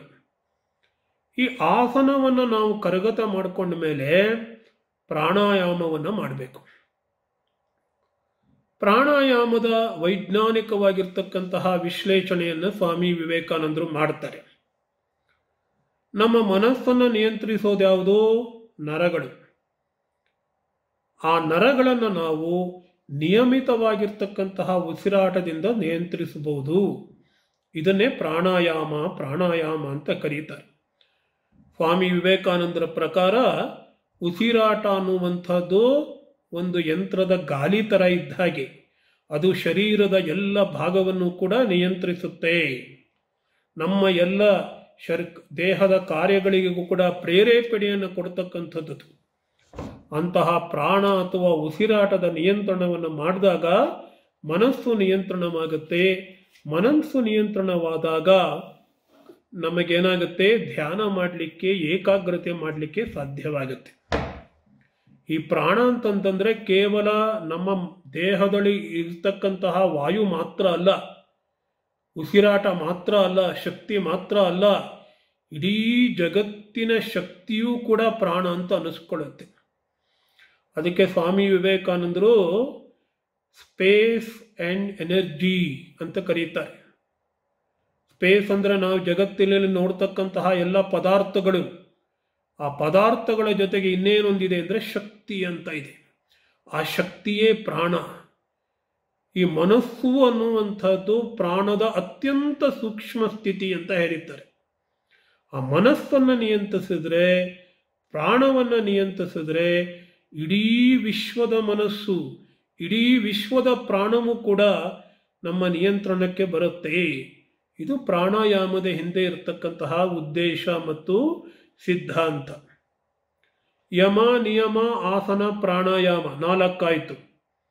ಇನ್ನು ಮುಂದಿನ ಹಂತ ಏನಪ್ಪಾ ಅಂತಂದ್ರೆ ಪ್ರತ್ಯಾಹಾರ. ನಾವು ಬಾಹ್ಯ ವಸ್ತುಗಳ ಜೊತೆ ನಾವು ಒಡನಾಡ್ತೇವೆ, ಯಾವುದೋ ಒಂದನ್ನು ನೋಡ್ತೇವೆ, ಯಾವುದೋ ಒಂದನ್ನು ಕೇಳ್ತೇವೆ. ಅದು ಹೇಗಾಗುತ್ತೆ ಅಂತಂದ್ರೆ ಬಾಹ್ಯ ವಸ್ತುಗಳಿರುತ್ತೆ, ಇಂದ್ರಿಯಗಳಿರುತ್ತೆ ಮತ್ತು ಮನಸ್ಸಿರುತ್ತೆ. ಇವೆರಡೂ ಕೂಡ ಕೂಡಿಕೊಂಡಿರುತ್ತೆ, ಸಂಯೋಗವಾಗಿರುತ್ತೆ. ಆಗ ಮಾತ್ರ ಬಾಹ್ಯ ಅನುಭವ ಸಾಧ್ಯ. ಆದರೆ ನಾವು ಏಕಾಗ್ರ ಚಿತ್ತರಾಗಬೇಕು, ಮನಸ್ಸನ್ನು ಅಂತರಂಗದಲ್ಲಿ ಹರಿಸಬೇಕು ಅಂತಂದ್ರೆ ಆ ಸಂಯೋಗವನ್ನು ನಾವೇನ್ ಮಾಡಬೇಕು, ಕಡಿದು ಹಾಕಬೇಕು. ಅದಕ್ಕೆ ಮನಸ್ಸನ್ನ ಬಾಹ್ಯ ವಿಷಯಗಳ ಜೊತೆ ಕಡೆ ಹೋಗದಂತೆ ಅಂತರಂಗದಲ್ಲೇ ತಡೆಹಾಕುವುದು, ಮನಸ್ಸಿನ ಮೇಲೆ ಹರಿಸ್ತಕ್ಕಂಥದ್ದು, ಅಲ್ಲೇ ಹಿಡಿದು ನಿಲ್ಲಿಸ್ತಕ್ಕಂಥದ್ದು. ಇದನ್ನು ಪ್ರತ್ಯಾಹಾರ ಅಂತ ಕರೀತಾರೆ. ಪ್ರತ್ಯಾಹಾರ ಮಾಡಿದ ಮೇಲೆ ಮನಸ್ಸು ಎಲ್ಲಿ ನಿಲ್ಲಬೇಕು ಅಂತಂದ್ರೆ ಯಾವುದಾದ್ರೂ ದೇಹದ ಒಂದು ಭಾಗದಲ್ಲಿ ಮನಸ್ಸನ್ನ ಧರಿಸಬೇಕು, ಹಿಡಿದಿಟ್ಟಬೇಕು. ಅದನ್ನು ಧಾರಣ ಅಂತ ಕರೀತಾರೆ. ಸಾಮಾನ್ಯವಾಗಿ ಭಕ್ತರಾಗಿರ್ತಕ್ಕಂಥ ನಾವೆಲ್ಲ ಹೃದಯದಲ್ಲಿ ನಾವು ಏಕಾಗ್ರತೆಯನ್ನ, ಧಾರಣೆಯನ್ನ ಮಾಡುತ್ತೇವೆ. ಭಕ್ತರೇನು ಮಾಡ್ತಾರೆ, ತಾವು ಯಾವುದನ್ನು ಧ್ಯಾನ ಮಾಡ್ತಾ ಇದ್ದಾರೆ, ಏಕಾಗ್ರ ಚಿತ್ತ ಆಗ್ತಾರೆ, ಅಂತಹ ದೇವತೆಯ ಸುಂದರವಾಗಿರ್ತಕ್ಕಂತಹ ಆನಂದದ ಮೂರ್ತಿಯನ್ನ ಹೃದಯದಲ್ಲಿ ಪ್ರತಿಷ್ಠಾಪನೆ ಮಾಡ್ತಾರೆ. ಇದಾದ ಮೇಲೆ ಬರ್ತಕ್ಕಂಥದ್ದೇ ಧ್ಯಾನ. ಯಾವಾಗ ಧಾರಣದ ಸ್ಥಿತಿ ನಿರಂತರವಾಗುತ್ತೆ, ಪ್ರವಾಹ ರೂಪದಂತೆ ಮನಸ್ಸು ಭಗವಂತನಲ್ಲಿ ಹರಿಯುತ್ತೆ ಅಥವಾ ಧ್ಯೇಯ ವಸ್ತುವಿನಲ್ಲಿ ಹರಿಯುತ್ತೆ, ಎಡಬಿಡದೆ ಹರಿಯುತ್ತೆ, ಆಗ ಅದನ್ನ ಧ್ಯಾನ ಅಂತ ಕರೀತಾರೆ. ಶಂಕರಾಚಾರ್ಯರು ಹೇಳ್ತಾರೆ, ತೈಲಧಾರೆಯಂತೆ ಇರಬೇಕು ಏಕಾಗ್ರತ ಸ್ಥಿತಿ. ಒಂದು ನೀರನ್ನ ಒಂದು ಪಾತ್ರೆಯಿಂದ ಇನ್ನೊಂದು ಪಾತ್ರೆಗೆ ಹರಿಸಿದ್ರೆ ನೀರಿನ ಕಣಗಳು ಹರಿದು ಹೋಗ್ಬೋದು, ಅವು ಗಾಳಿಗೆ ಚಂಚಲವಾಗಬಹುದು. ಆದರೆ ಎಣ್ಣೆ ಹಾಗಲ್ಲ. ಪ್ರತಿಯೊಂದು ಕಣ, ಎಣ್ಣೆಯ ಪ್ರತಿಯೊಂದು ಕಣವೂ ಕೂಡ ಇನ್ನೊಂದು ಪಾತ್ರೆಗೆ ಹರಿಯುತ್ತೆ, ಏಕಾಗ್ರವಾಗಿ ಹರಿಯುತ್ತೆ. ಅದೇ ರೀತಿ ಮನಸ್ಸು ಏಕಾಗ್ರವಾಗಿ ನಿರಂತರವಾಗಿ ಬಹಳ ಕಾಲ ಹರಿಯುವಂಥದ್ದನ್ನು ನಾವು ಧ್ಯಾನ ಅಂತ ಕರೀತೇವೆ. ಆ ಧ್ಯಾನವು ತೀವ್ರವಾಗ್ತಾ ಇದೆ, ಬಾಹ್ಯ ಪ್ರಜ್ಞೆಗಳೆಲ್ಲ ನಮಗೆ ಇಲ್ಲ. ಅದು ಇನ್ನೂ ತೀವ್ರವಾದಾಗ, ಉತ್ಕಟವಾದಾಗ ನಾನು ಧ್ಯಾನ ಮಾಡ್ತಾ ಇದ್ದೇನೆ ಅನ್ನುವಂತಹ ಪ್ರಜ್ಞೆಯೂ ಹೋಗ್ಬಿಡುತ್ತೆ. ಯಾವುದನ್ನು ಧ್ಯಾನ ಮಾಡ್ತಾ ಇದ್ದೇವೆಯೋ ಅಂತಹ ಧ್ಯೇಯ ವಸ್ತು ಪರಮಾತ್ಮ ಮಾತ್ರವೇ ಉಳ್ಕೋತಾನೆ, ಅದು ಮಾತ್ರವೇ ಬೆಳಗ್ತಾ ಇರುತ್ತೆ. ಅದನ್ನೇ ಇಲ್ಲಿ ಯೋಗದಲ್ಲಿ ಅರ್ಥ ನಿರ್ಭಾಸ ಅಂತ ಕರೀತಾರೆ. ಅದನ್ನೇ ಸಮಾಧಿ, ಇದು 8ನೆಯ ಸ್ಥಿತಿ. ಇದು ಹೀಗೆ ಯಮ, ನಿಯಮ, ಆಸನ, ಪ್ರಾಣಾಯಾಮ, ಪ್ರತ್ಯಾಹಾರ, ಧಾರಣ, ಧ್ಯಾನ ಮತ್ತು ಸಮಾಧಿ. ಸ್ವಾಮಿ ವಿವೇಕಾನಂದರು ಈ ಯೋಗದ ಕಡೆಯಲ್ಲಿ ಹೇಳ್ತಾರೆ, ನನಗೆ ಈ ಅಭ್ಯಾಸದಲ್ಲಿ ನಾನು ಪರಿಣತ ಅಲ್ಲ ಅಂತ ಧೈರ್ಯಗೆಡೆದಿರಿ, ಕೆಲಸ ಮಾಡುತ್ತಾ ಹೋಗಿ ನಿಧಾನವಾಗಿ ಮುಂದುವರಿಯುತ್ತೀರಿ ಅಂತ ಹೇಳ್ತಾರೆ. ಇನ್ನು ಮುಂದೆ ನಾವು ಜ್ಞಾನ ಯೋಗವನ್ನು ತೆಗೆದುಕೊಳ್ಳೋಣ. ಈಗಾಗಲೇ ನಾನು ಹೇಳಿದ ಹಾಗೆ ನಮ್ಮ ಬುದ್ಧಿಶಕ್ತಿಯ ಮೂಲಕ ಭಗವತ್ ತತ್ವವನ್ನು ಅರ್ಥ ಮಾಡಿಕೊಳ್ತಕ್ಕಂಥದ್ದು, ಯಾವುದು ಸತ್ಯ ಯಾವುದು ಅಸತ್ಯ ಅನ್ನೋದನ್ನು ತಿಳ್ಕೊಳ್ತಕ್ಕಂಥದ್ದು, ಅದನ್ನೇ ಜ್ಞಾನಯೋಗ ಅಂತ ಕರೀತಾರೆ. ಜ್ಞಾನಯೋಗ ಬಹಳ ದೊಡ್ಡ ಪುಸ್ತಕ, ಅದು ಅನೇಕ ಪ್ರವಚನಗಳನ್ನು ಇರ್ತಕ್ಕಂತಹ ಪುಸ್ತಕ. ಅದರಲ್ಲಿನ ಕೆಲವು ಅಂಶಗಳನ್ನು ನಾವು ತಿಳ್ಕೊಳ್ಳೋಣ. ಸ್ವಾಮಿ ವಿವೇಕಾನಂದರು ಹೇಳ್ತಾರೆ, ಧರ್ಮ ಆರಂಭವಾಗಿದ್ದು 2 ಕ್ರಿಯೆಗಳಿಂದ. ಮೊದಲನೇದು ಪ್ರಾಚೀನರ ಆರಾಧನೆ, ಈಗಲೂ ಕೂಡ ನಾವು ಶ್ರಾದ್ದ ಮುಂತಾದವುಗಳನ್ನು ಮಾಡ್ತೇವೆ. ಇನ್ನೊಂದು ನಿಸರ್ಗದ ಆರಾಧನೆ, ಪ್ರಕೃತಿಯನ್ನ, ಒಂದು ಮರವನ್ನು, ಕಲ್ಲನ್ನು, ಪರ್ವತವನ್ನು ನಾವು ಆರಾಧಿಸ್ತೇವೆ. ಅಂದರೆ ಮಾನವನಲ್ಲಿ ಒಂದು ಉತ್ಕಟವಾಗಿರ್ತಕ್ಕಂತಹ ಆಕಾಂಕ್ಷೆ ಇದೆ. ಅದೇನಪ್ಪ ಅಂತಂದ್ರೆ ತಾನು ಇಂದ್ರಿಯಗಳನ್ನು ಮೀರಿ ಹೋಗಬೇಕು. ಇಂದ್ರಿಯಗಳಿಂದ ಕೆಲವು ಜ್ಞಾನ ಸಿಗ್ತಾ ಇದೆ ನನಗೆ, ಆದರೆ ಅದಕ್ಕಿಂತಲೂ ಹೆಚ್ಚಿನ ಜ್ಞಾನವಂತ ಇದೆ, ಅದನ್ನು ನಾನು ಪಡಿಬೇಕು ಅಂತ ಅವನಿಗೆ ಆಸಕ್ತಿ ಉಂಟಾಗತ್ತಂತೆ. ಅದು ಹೇಗೆ ಅಂದರೆ ನೋಡಿ, ಸ್ವಪ್ನದಲ್ಲಿ ಅಥವಾ ಕನಸಿನಲ್ಲಿ ಯಾವ ಇಂದ್ರಿಯಗಳು ಕೆಲಸ ಮಾಡ್ತಾ ಇಲ್ಲ, ಆದರೂ ಕೂಡ ನನಗೆ ಏನೋ ಒಂದು ಜ್ಞಾನ ಉಂಟಾಗ್ತಾ ಇದೆ. ಅಂದರೆ ಇಂದ್ರಿಯಾತೀತ ಜ್ಞಾನ ಅನ್ನುವಂಥದ್ದಿದೆ ಅಂತ ತಿಳಿದುಕೊಂಡು ನಾನು ಹೇಗಾದರೂ ಮಾಡಿ ಇಂದ್ರಿಯಗಳನ್ನು ಮೀರಿ ಹೋಗಬೇಕು ಅಂತ ಪ್ರಯತ್ನ ಮಾಡ್ತಾನೆ. ಇದೇ ಧರ್ಮದ ಮೂಲ ಅಂತ ಸ್ವಾಮಿ ವಿವೇಕಾನಂದರು ಹೇಳ್ತಾರೆ.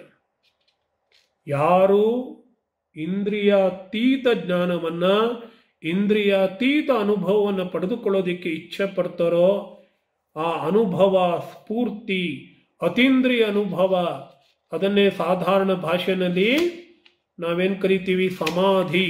ಇದೇ ಧರ್ಮದ ಮೂಲ. ಈ ನೈತಿಕತೆ ಅಂತ ಕರಿತೀವಿ ನಾವು. ಒಳ್ಳೆಯದಾಗಿರ್ಬೇಕು. ಯಾಕೆ ಒಳ್ಳೆಯದಾಗಿರ್ಬೇಕು? ಧರ್ಮ ಅನ್ನುವಂಥದ್ದೇ ನೈತಿಕತೆ ಆಧಾರ. ನೈತಿಕತೆ ಅನ್ನೋದಕ್ಕೆ ಬೇರೆ ಯಾವ ಅಡಿಪಾಯ ಇಲ್ಲ. ಅದು ಹೇಗೆ ಅಂತ ಸ್ವಾಮಿ ವಿವೇಕಾನಂದರು ಹೇಳ್ಕೊಡ್ತಾರೆ. ನಮಗೇನು ಇಷ್ಟ ಅಂದರೆ ಯಾವತ್ತೂ ನಾನು ಸುಖವಾಗಿರಬೇಕು ಅಂತ. ಅಂದರೆ ಅನಂತವನ್ನ ಈ ಜಗತ್ತಿನಲ್ಲಿ ಹುಡುಕೋಕೆ ಪ್ರಯತ್ನ ಮಾಡ್ತಿದ್ದೀನಿ. ಅನಂತವಾಗಿ ಸುಖವಾಗಿರಬೇಕು, ಅನಂತವಾಗಿ ನಾನು ಇರಬೇಕು. ಮೊದಲು ಅಸ್ತಿತ್ವ ಅನಂತದಲ್ಲಿ ಅನಂತ ಜ್ಞಾನ ನನಗೆ ಬರಬೇಕು, ಅನಂತ ಭೋಗ ಈ ಅನಂತ ಅನ್ನೋದನ್ನ ಈ ಒಂದು ಪ್ರಪಂಚ, ಶಾಂತವಾಗಿರ್ತಕ್ಕಂಥ ಪ್ರಪಂಚದಲ್ಲಿ ಹುಡುಕ್ತೇವೆ ನಾವು. ಆಗ ಕಟ್ಟ ಕಡೆಯಲ್ಲಿ ಮನುಷ್ಯ ವಿಫಲನಾಗ್ಬಿಡ್ತಾನೆ. ಇಲ್ಲ, ಅನಂತವನ್ನ ಈ ಶಾಂತವಾಗಿರ್ತಕ್ಕಂತಹ ಪ್ರಪಂಚದಲ್ಲಿ ನಾನು ಪಡ್ಕೊಳ್ಳೋದಕ್ಕೆ ಸಾಧ್ಯವಿಲ್ಲ. ಅನಂತವನ್ನು ನಾನು ಯಾವುದರಲ್ಲಿ ಪಡ್ಕೊಳ್ಬಹುದು ಅಂದರೆ ಅನಂತದಲ್ಲಿಯೇ ಪಡ್ಕೊಳ್ಬೇಕು ಅಂತ ಆ ನಿಸರ್ಗದ ವಿರುದ್ಧ, ಪ್ರಕೃತಿಯ ವಿರುದ್ಧ ಒಂದು ಸಂಘರ್ಷವನ್ನ ಮಾಡ್ತಾನಂತೆ. ಆ ಸಂಘರ್ಷವನ್ನೇ ಧರ್ಮ ಅಂತ ಕರೀತು. ಅನಂತ ಅನ್ನುವಂಥದ್ದು ಇಂದ್ರಿಯಗಳ ಆಚೆ ಇದೆ ಅಂತ ತಿಳ್ಕೊಂಡು ಏನು ಮಾಡ್ತಾನೆ, ಇಂದ್ರಿಯ ಭೋಗಗಳನ್ನು ತ್ಯಜಿಸ್ತಾನೆ. ಅದನ್ನೇ ನಾವು ತ್ಯಾಗ ಅಂತ ಕರೀತೇವೆ. ಈ ತ್ಯಾಗ ಅನ್ನುವಂಥದ್ದು ಅನಂತದಲ್ಲಿ ಅನಂತವನ್ನು ಕಾಣುವಂಥದ್ದು. ಇದೇ ಧರ್ಮದ ಆರಂಭ, ಇದೇ ಆಧ್ಯಾತ್ಮಿಕತೆಯ ಪ್ರೇರಣಾ ಶಕ್ತಿ ಅಂತ ಸ್ವಾಮಿ ವಿವೇಕಾನಂದರು ಹೇಳ್ತಾರೆ. ಇನ್ನು ಮುಖ್ಯವಾಗಿ ಸ್ವಾಮಿ ವಿವೇಕಾನಂದರು ವಿಚಾರ ಮಾಡ್ತಕ್ಕಂಥದ್ದು ಮಾನವನ ನೈಜ ಸ್ವರೂಪ ಏನು, ಯಾವುದು ಸತ್ಯ, ಈ ಸತ್ತ ಮೇಲೆ ಎಲ್ಲವೂ ನಿಂತು ಹೋಗ್ಬಿಡುತ್ತೆಯೇ, ಸತ್ತ ಮೇಲೆ ಏನೂ ಇರೋದಿಲ್ವೇ? ಸ್ವಾಮಿ ವಿವೇಕಾನಂದರು ಹೇಳ್ತಾರೆ, ಮನುಷ್ಯ ನಿಧಾನವಾಗಿ ತಿಳ್ಕೊತಾನೆ. ಅದೇ ಉಪನಿಷತ್ತುಗಳ ವಿಚಾರದಲ್ಲಿ ಬರ್ತಾ ಇದೆ. ಏನಂತ, ಈ ಭೌತಿಕ ಪದಾರ್ಥಗಳು ಅಂದ್ರೆ ದೇಹ ಮುಂತಾದವುಗಳು ಅಳಿದು ಹೋದ್ರೂ ಕೂಡ ಯಾವುದೋ ಒಂದು ಮುಂದುವರ್ಕೊಂಡು ಹೋಗುತ್ತೆ. ಭೌತಿಕ ದೇಹ ಸತ್ರೂ ಕೂಡ ಆಧ್ಯಾತ್ಮಿಕವಾಗಿರ್ತಕ್ಕಂತಹ ಇನ್ನೇನೋ ಒಂದು ಉಳ್ಕೊಂಡು ಹೋಗುತ್ತೆ ಅನ್ನುವಂತಹ ಒಂದು ನಂಬಿಕೆ, ವಿಶ್ವಾಸ ಮನುಷ್ಯನಲ್ಲಿ ಮೂಡುತ್ತೆ. ಅಂದರೆ ಚೈತನ್ಯವೇ ಉಳಿಯುವಂಥದ್ದು, ಆತ್ಮವೇ ಉಳಿಯುವಂಥದ್ದು, ಭೌತಿಕ ಪದಾರ್ಥ ಅಲ್ಲ. ಆದ್ದರಿಂದ ಮಾನವ ಅನ್ನುವಂಥವನು ಚೈತನ್ಯ ಸ್ವರೂಪ ಅನ್ನುವಂತಹ ವಿಚಾರ ನಮಗೆ ಬರುತ್ತೆ. ಆದ್ದರಿಂದ ಮಾನವನ ನಿಜವಾದ ಸ್ವರೂಪ ಏನು? ಅವನದು ಭೌತಿಕ ಸ್ವರೂಪ ಅಲ್ಲ, ದೇಹ ಮನಸ್ಸುಗಳ ಸ್ವರೂಪ ಅಲ್ಲ, ಅವನದು ಚೈತನ್ಯ ಸ್ವರೂಪ, ಆಧ್ಯಾತ್ಮಿಕ ಸ್ವರೂಪ. ಅದಕ್ಕೆ ಸ್ವಾಮಿ ವಿವೇಕಾನಂದರು ರಿಯಲ್ ಅಂಡ್ ಅಪರೆಂಟ್ ಮ್ಯಾನ್ ಅನ್ನುವಂತಹ ಒಂದು ಕಲ್ಪನೆಯನ್ನು ಕೊಡ್ತಾರೆ. ನಾವಿರ್ತಕ್ಕಂತಹ ನಮ್ಮ ಭಾವನೆ ಏನಿದೆ, ನಮ್ಮ ಬಗ್ಗೆ ನಮ್ಮ ಭಾವನೆ ಏನಿದೆ, ನಾನು ಯಾರೋ ಅನ್ನುವಂಥದ್ದು, ಅದು ಕೀಳು ಭಾವನೆ. ನಾನು ದೇಹ, ನಾನು ಮನಸ್ಸು, ಇದು ಕೀಳು ಭಾವನೆ. ಇದನ್ನು ಅಪರೆಂಟ್ ಮ್ಯಾನ್, ನಿಜವಾದ ಮನುಷ್ಯ ಅಲ್ಲ, ಬರೀ ಭಾಸವಾಗ್ತಾ ಇರತಕ್ಕಂತಹ ಮನುಷ್ಯ, ಪರಿಪೂರ್ಣ ಅವಸ್ಥೆ ಅಲ್ಲ ಅದು ಕೀಳು ರೂಪ ಅಂತ ಸ್ವಾಮಿ ವಿವೇಕಾನಂದರು ಕರೀತಾರೆ. ಹಾಗೆ ನಿಜವಾದ ರೂಪ ಯಾವುದು ಅಂದರೆ ಚೈತನ್ಯವೇ ನಿಜವಾಗಿರ್ತಕ್ಕಂತಹ ರೂಪ. ಆ ಚೈತನ್ಯ ರೂಪ ನಾನು ಅನ್ನುವಂಥದ್ದು ನಮಗೆ ಸುಪ್ತಾವಸ್ಥೆಯಲ್ಲಿದೆ. ಆ ಜ್ಞಾನ, ಅರಿವು, ಅನುಭವ, ಅದನ್ನು ನಾವು ವಿಕಸನ ಮಾಡ್ಕೋಬೇಕು. ಹೇಗೆ ಡಾರ್ವಿನ್ ಹೇಳ್ದ, ಪ್ರಾಣಿಗಳಿಂದ ಮನುಷ್ಯ ಆಗಿದ್ದಾನೆ ಅಂತ ಹೇಳಿ, ಅದೇ ರೀತಿ ಮಾನವ ತನ್ನಲ್ಲಿ ಅಡಗಿರ್ತಕ್ಕಂತಹ ಆಧ್ಯಾತ್ಮಿಕತೆಯನ್ನ, ಶಕ್ತಿಯನ್ನ, ಆತ್ಮವನ್ನ ವಿಕಸನ ಮಾಡ್ಕೋಬೇಕು.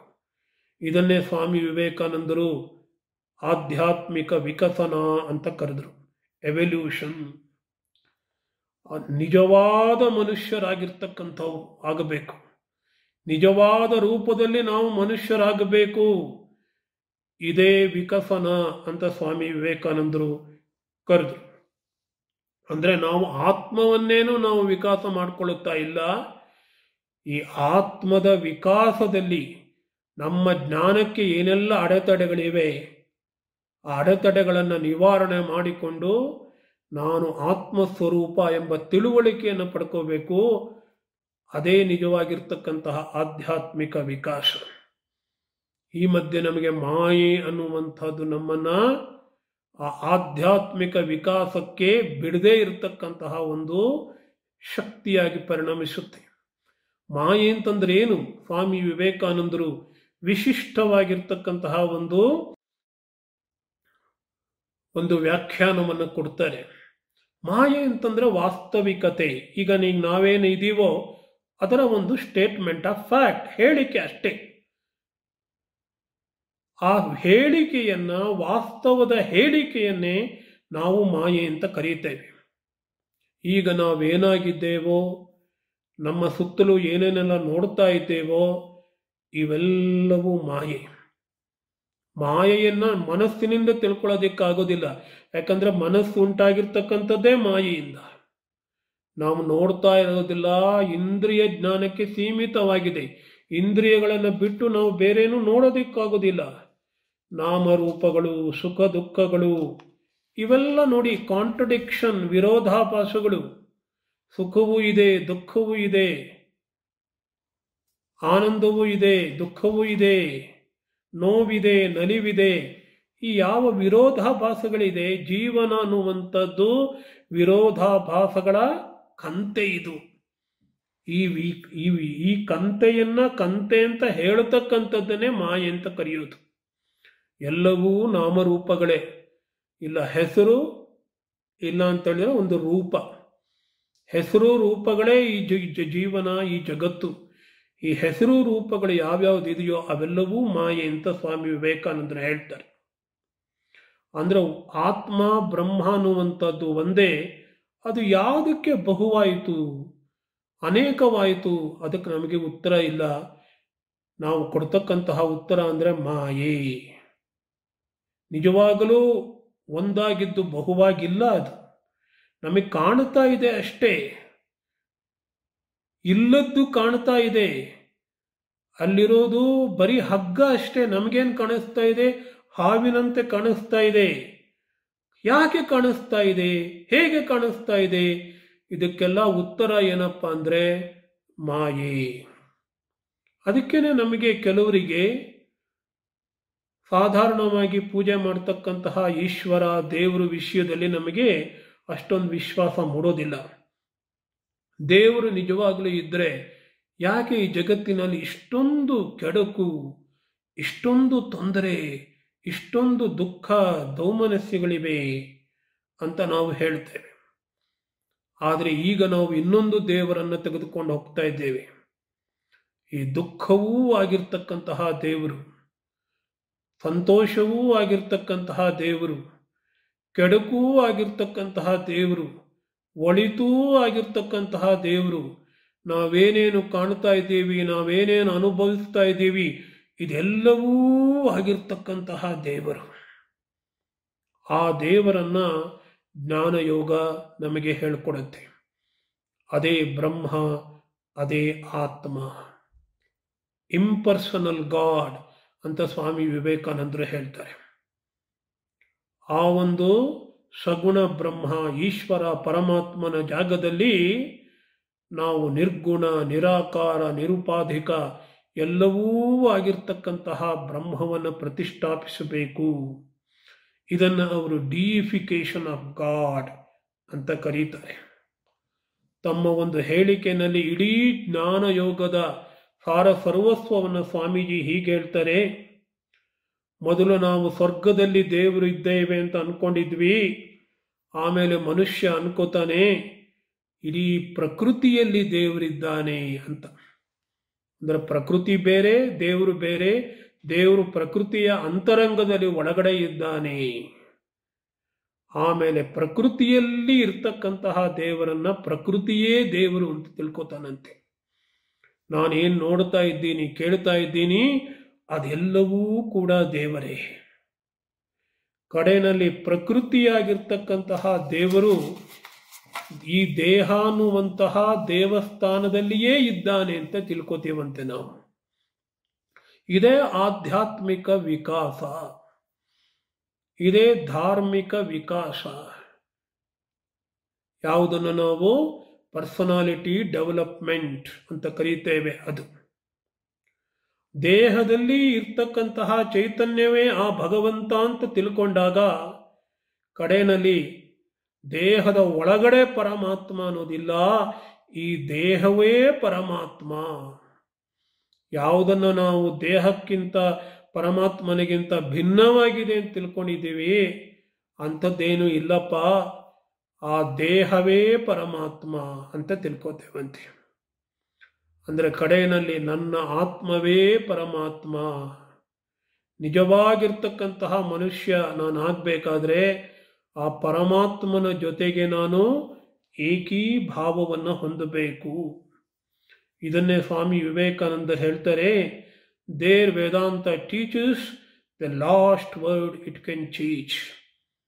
ವೇದಾಂತ ಉಪದೇಶ ಮಾಡ್ತಕ್ಕಂತಹ ಅಂತಿಮವಾಗಿರ್ತಕ್ಕಂತಹ ಸತ್ಯ ಅಂತ ಸ್ವಾಮಿ ವಿವೇಕಾನಂದರು ಹೇಳ್ತಾರೆ. ಅಂದರೆ ಅದ್ವೈತ ನಮಗೆ ಅತ್ಯಂತ ವೈಜ್ಞಾನಿಕವಾದ ರೀತಿಯಲ್ಲಿ ಧರ್ಮವನ್ನು ಉಪದೇಶಿಸ್ತಾ ಇದೆ. ಇದು ಮಾತ್ರವೇ ಸಾರ್ವತ್ರಿಕವಾದ ಒಂದು ಧರ್ಮವಾಗಬಲ್ಲುದು, ಎಲ್ಲವನ್ನೂ ಒಳಗೊಂಡಿರ್ತಕ್ಕಂತಹ ಧರ್ಮವಾಗಿದೆ. ಇಲ್ಲಿ ನಾವು ಅನಂತ ಅಸ್ತಿತ್ವವನ್ನು ಕಾಣ್ತೇವೆ, ಅನಂತ ಆನಂದವನ್ನು ಕಾಣ್ತೇವೆ, ಅನಂತ ಜ್ಞಾನವನ್ನು ಕಾಣ್ತೇವೆ, ಅನಂತ ಆನಂದವನ್ನು ಕಾಣ್ತೇವೆ. ಭಗವಂತ ಎಲ್ಲ ಕಡೆ ಇದ್ದಾನೆ. ಆದ್ದರಿಂದ ಕೇವಲ ತೋರಿಕೆಯಾಗಿರ್ತಕ್ಕಂತಹ, ಕಾಣಿಕೆಯಾಗಿರ್ತಕ್ಕಂತಹ ಈ ಒಂದು ಜಗತ್ತನ್ನು ತ್ಯಜಿಸಬೇಕು, ಎಲ್ಲ ಕಡೆ ಇರ್ತಕ್ಕಂತಹ ಭಗವಂತನನ್ನು ಕಾಣಬೇಕು. ಈ ಒಂದು ಪ್ರವೃತ್ತಿ ಏನಿದೆ ಅದನ್ನೇ ನಾವು ಸನ್ಯಾಸ ಅಂತ ಕರೀತೇವೆ. ಅಸ್ತಿತ್ವದಲ್ಲಿ ಐಕ್ಯತೆ. ಈ ಜಗತ್ತಿನಲ್ಲಿರ್ತಕ್ಕಂಥದ್ದು ಬಹುವಾಗಿ ಬೇರೆ ಬೇರೆ ರೀತಿಯಲ್ಲಿ ನಮಗೆ ಕಂಡು ಬಂದರೂ ಕೂಡ ನಿಜವಾಗಲೂ ಕೂಡ ಅಸ್ತಿತ್ವ ಅನ್ನುವುದರಲ್ಲಿ ಐಕ್ಯತೆ ಇದೆ. ಐಕ್ಯತೆಯೇ ಪರಮಾತ್ಮ.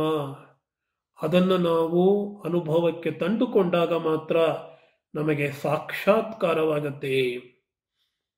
ಆ ಪರಮಾತ್ಮನೇ, ಅದೇ ಪರಮಾತ್ಮನೇ ದೇಹದ ಒಳಗಡೆ ಚೈತನ್ಯದಾಯಕನಾಗಿ ಇದ್ದಾನೆ. ಅದನ್ನು ನಾವು ಮ್ಯಾಕ್ರೋಕಾಸಮ್ ಅಂತ ಸ್ವಾಮಿ ವಿವೇಕಾನಂದರು ಕರೀತಾರೆ. ಹಾಗೆ ಪ್ರಪಂಚದಲ್ಲಿ ಎಲ್ಲವನ್ನ ನಡೆಸ್ತಾ ಇರತಕ್ಕಂತಹ ಶಕ್ತಿಯಾಗಿ ಪರಿಣಮಿಸಿರ್ತಕ್ಕಂಥದ್ದು ಈ ಭಗವಂತನೇ.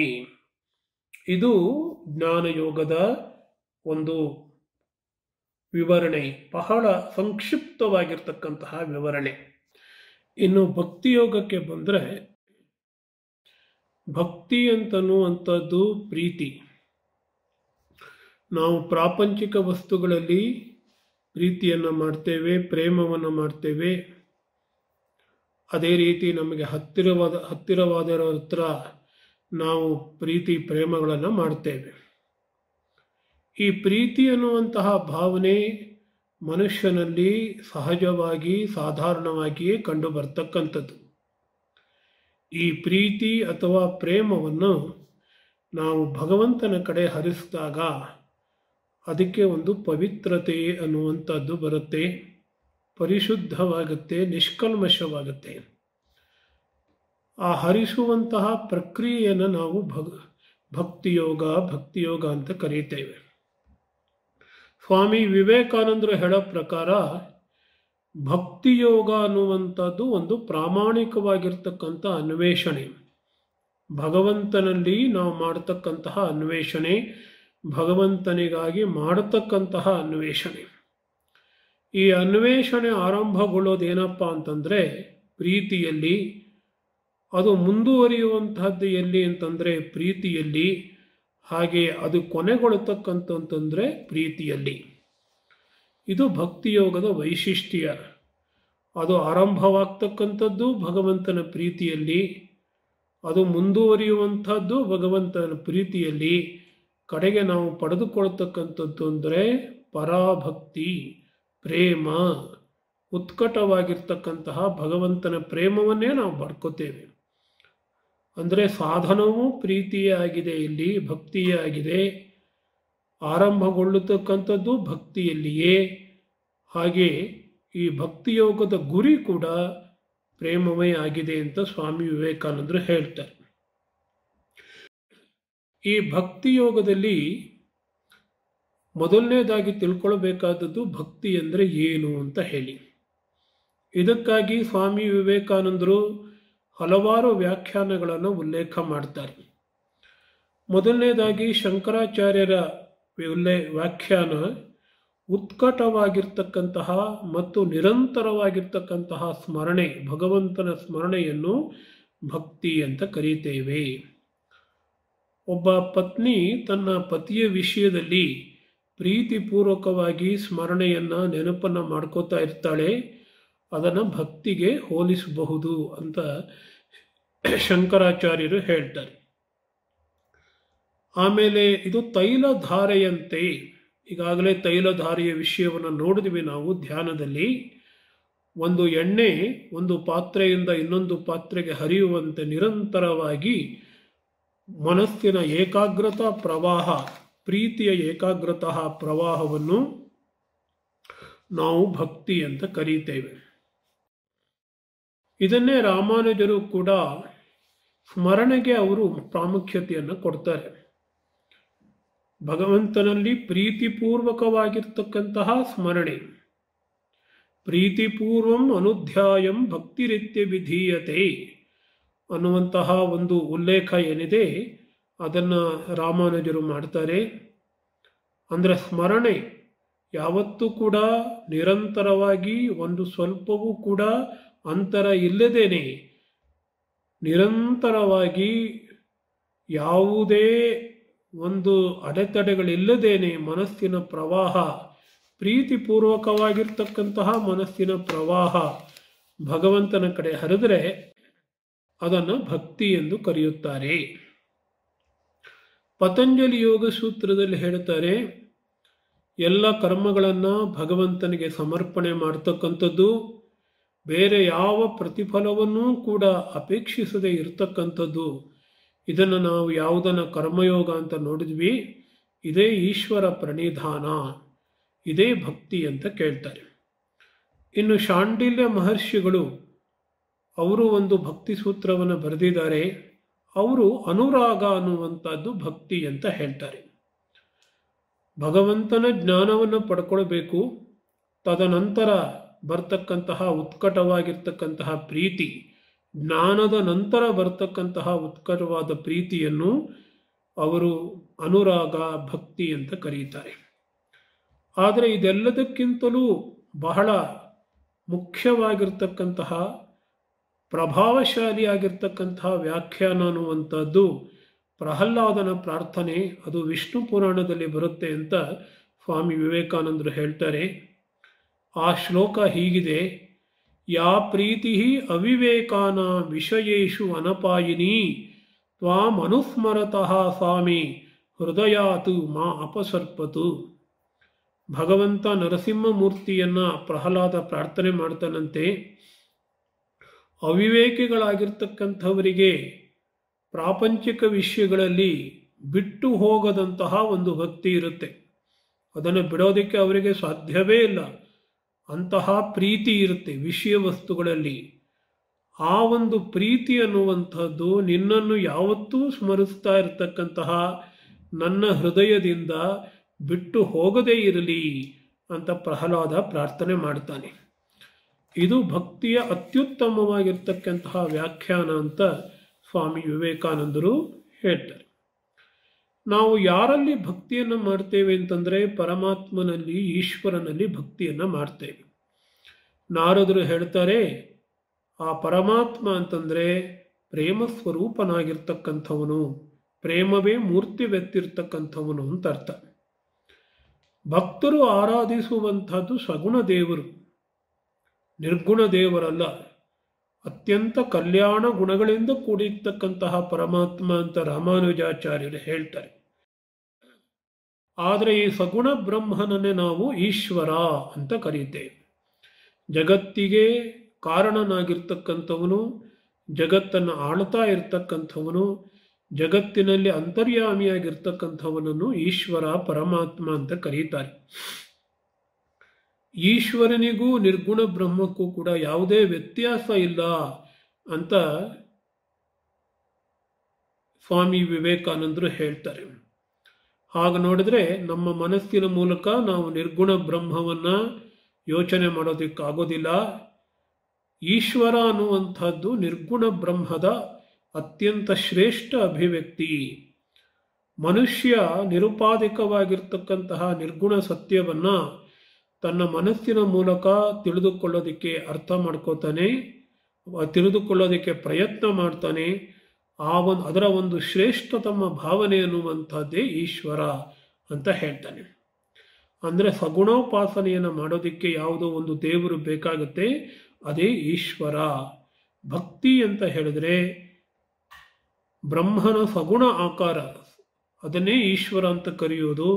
ಅದರಲ್ಲಿ ಇಟ್ಟಿರ್ತಕ್ಕಂತಹ ಪ್ರೀತಿ. ಭಕ್ತಿಯಲ್ಲಿ ಗೌಣಿ ಭಕ್ತಿ ಮತ್ತು ಪರಾಭಕ್ತಿ ಅಂತ ಎರಡು ವಿಧ ಇದೆ. ಗೌಣಿ ಭಕ್ತಿಯನ್ನು ವೈಧಿ ಭಕ್ತಿ ಅಂತಲೂ ಕರೀತಾರೆ. ವಿಧಿಗಳ ಮೂಲಕ, ಆಚರಣೆಗಳ ಮೂಲಕ, ಪ್ರತಿಮೆಗಳ ಮೂಲಕ ಮತ್ತು ಪ್ರತೀಕಗಳ ಮೂಲಕ. ಪ್ರತೀಕ ಅಂತಂದರೆ ಭಗವಂತನನ್ನು ಪ್ರತಿನಿಧಿಸೋದಕ್ಕೆ ಯಾವುದೇ ಒಂದು ವಸ್ತುವನ್ನು ತೆಗೆದುಕೊಳ್ಬೋದು. ಉಪನಿಷತ್ತುಗಳಲ್ಲಿ ನಾವು ಆಕಾಶವೇ ಬ್ರಹ್ಮ, ವಾಯುವೇ ಬ್ರಹ್ಮ, ಪ್ರಾಣವೇ ಬ್ರಹ್ಮ ಅನ್ನೋದನ್ನೆಲ್ಲ ನೋಡ್ತೇವೆ. ಆದರೆ ಇನ್ನೂ ಸ್ಥೂಲವಾಗಿ ನಾವು ಸಾಲಗ್ರಾಮವನ್ನು, ಪ್ರತಿಮೆಯನ್ನು, ಒಂದು ಚಿತ್ರಪಟವನ್ನು ಉಪಯೋಗಿಸಿಕೊಂಡು ಅಲ್ಲಿ ಭಗವಂತನನ್ನು ಕಾಣೋದಕ್ಕೆ ಪ್ರಯತ್ನ ಮಾಡ್ತೇವೆ. ಭಕ್ತಿಯನ್ನು ಬೆಳೆಸ್ಕೊಳ್ಳೋದಕ್ಕೆ ಪ್ರಯತ್ನ ಮಾಡ್ತೇವೆ. ಇದನ್ನು ವೈಧಿ ಭಕ್ತಿ, ಗೌಣಿ ಭಕ್ತಿ ಅಂತ ಕರೀತಾರೆ. ಆ ಸಾಲಗ್ರಾಮ ಅನ್ನೋದೇನು ವಿಷ್ಣು ಅಲ್ಲ, ಆದರೆ ವಿಷ್ಣುವನ್ನು ಪ್ರತಿನಿಧಿಸುತ್ತೆ ಅಂತ ಅರ್ಥ. ಈ ಗೌಣಿ ಭಕ್ತಿ ಅನ್ನುವಂಥದ್ದು ನಮ್ಮನ್ನು ಪರಾಭಕ್ತಿಯ ಕಡೆ ಕರ್ಕೊಂಡು ಹೋಗಬೇಕು. ಈ ಭಕ್ತಿಯನ್ನು ನಾವು ಅಭ್ಯಾಸ ಮಾಡಬೇಕು ಅಂದರೆ ನಮಗೆ ಗುರುವಿನ ಅವಶ್ಯಕತೆ ಇದೆ. ಗುರು ಅಂತಂದರೆ ಯಾರು? ಆಧ್ಯಾತ್ಮಿಕ ಉತ್ತೇಜನವನ್ನು ಬೇರೆ ವ್ಯಕ್ತಿಯಲ್ಲಿ ಉಂಟು ಮಾಡತಕ್ಕಂಥವನು ಗುರು. ಆ ಉತ್ತೇಜನವನ್ನು ಪಡ್ಕೊಳ್ತಕ್ಕಂಥದ್ದು ಶಿಷ್ಯ. ಗುರು ಮತ್ತು ಶಿಷ್ಯರಲ್ಲಿ ಯಾವುದು ಪ್ರವಾಹ ಮಾಡುತ್ತೆ ಅಂತಂದರೆ ಆಧ್ಯಾತ್ಮಿಕ ಶಕ್ತಿ ಅನ್ನುವಂಥದ್ದು ಪ್ರವಾಹ ಮಾಡುತ್ತೆ. ಅವತಾರ ಪುರುಷರು ಅಂದರೆ ಅವರು ಅತ್ಯಂತ ಶ್ರೇಷ್ಠರಾಗಿರ್ತಕ್ಕಂತಹ ಗುರುಗಳು. ಗುರುಣಾಂ ಗುರುಹು, ಪರಮಾತ್ಮ ಅಂತಂತಂದರೆ ಅವನು ಗುರುಗಳಿಗೂ ಗುರುವಾಗಿರ್ತಕ್ಕಂಥವನು, ಆಚಾರ್ಯರಿಗೂ ಆಚಾರ್ಯನಾಗಿರ್ತಕ್ಕಂಥವನು. ಸ್ವಾಮಿ ವಿವೇಕಾನಂದರು ಹೇಳ್ತಾರೆ, ಭಗವಂತನನ್ನು ನಾವು ನೇರವಾಗಿ ಪೂಜಿಸೋದಕ್ಕೆ ಸಾಧ್ಯ ಇಲ್ಲ. ಅವನು ಎಲ್ಲರಲ್ಲಿಯೂ ಅಂತರ್ಯಾಮಿಯಾಗಿರ್ತಾನೆ. ಅವನ ಅಭಿವ್ಯಕ್ತಿ ಅಂತಂತಂದರೆ ಮಾನವಲ್ಲಿ ಮಾತ್ರ. ಆ ಅಭಿವ್ಯಕ್ತಿ ಎಲ್ಲಿ ಹೆಚ್ಚಾಗಿರುತ್ತೋ, ಭಗವಂತನ ದಿವ್ಯ ಶಕ್ತಿ ಪ್ರಕಾಶಿಸ್ತಾ ಇರುತ್ತೋ ಅವರನ್ನೇ ಅವತಾರ ಪುರುಷರು, ಗುರುಗಳು ಅಂತ ಹೇಳಿ. ಭಗವಂತನ ಸಂಕೇತ ಅಂತಂದರೆ ಅತ್ಯಂತ ಶ್ರೇಷ್ಠವಾದದ್ದು ಓಂಕಾರ. ಆ ಓಂಕಾರದ ಮೂಲಕ ಇಡೀ ಶಬ್ದ ಜಗತ್ತನ್ನು ನಾವು ಹೇಳಬಹುದು. ಓಂಕಾರ ಮೂಲಕ, ಓಂಕಾರವೇ ಭಗವಂತನ ಬ್ರಹ್ಮದ ಪ್ರತೀಕ ಅಂತ ಹೇಳ್ತಾರೆ. ಆ ಬ್ರಹ್ಮತತ್ವದ ಸಂಕೇತವಾಗಿ ಓಂಕಾರದಿಂದಲೇ ಎಲ್ಲ ಮಂತ್ರಗಳು ಬಂದಿದೆ.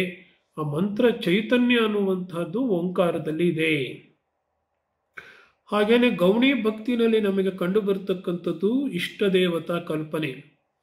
ಇರ್ತಕ್ಕಂತಹ ಭಗವಂತ ಒಬ್ಬನೇ ಆದರೂ ಕೂಡ ನಾವು ಯಾವುದಾದ್ರೂ ಒಂದು ಅವತಾರ ಪುರುಷನನ್ನು ಅಥವಾ ಯಾವುದಾದ್ರೂ ಒಂದು ಭಗವಂತನ ವಿಶಿಷ್ಟವಾಗಿರ್ತಕ್ಕಂತಹ ಒಂದು ನಾಮ ರೂಪವನ್ನು ತೆಗೆದುಕೊಂಡು ಭಗವಂತನನ್ನು ಆರಾಧಿಸ್ತೇವೆ, ಧ್ಯಾನಿಸ್ತೇವೆ.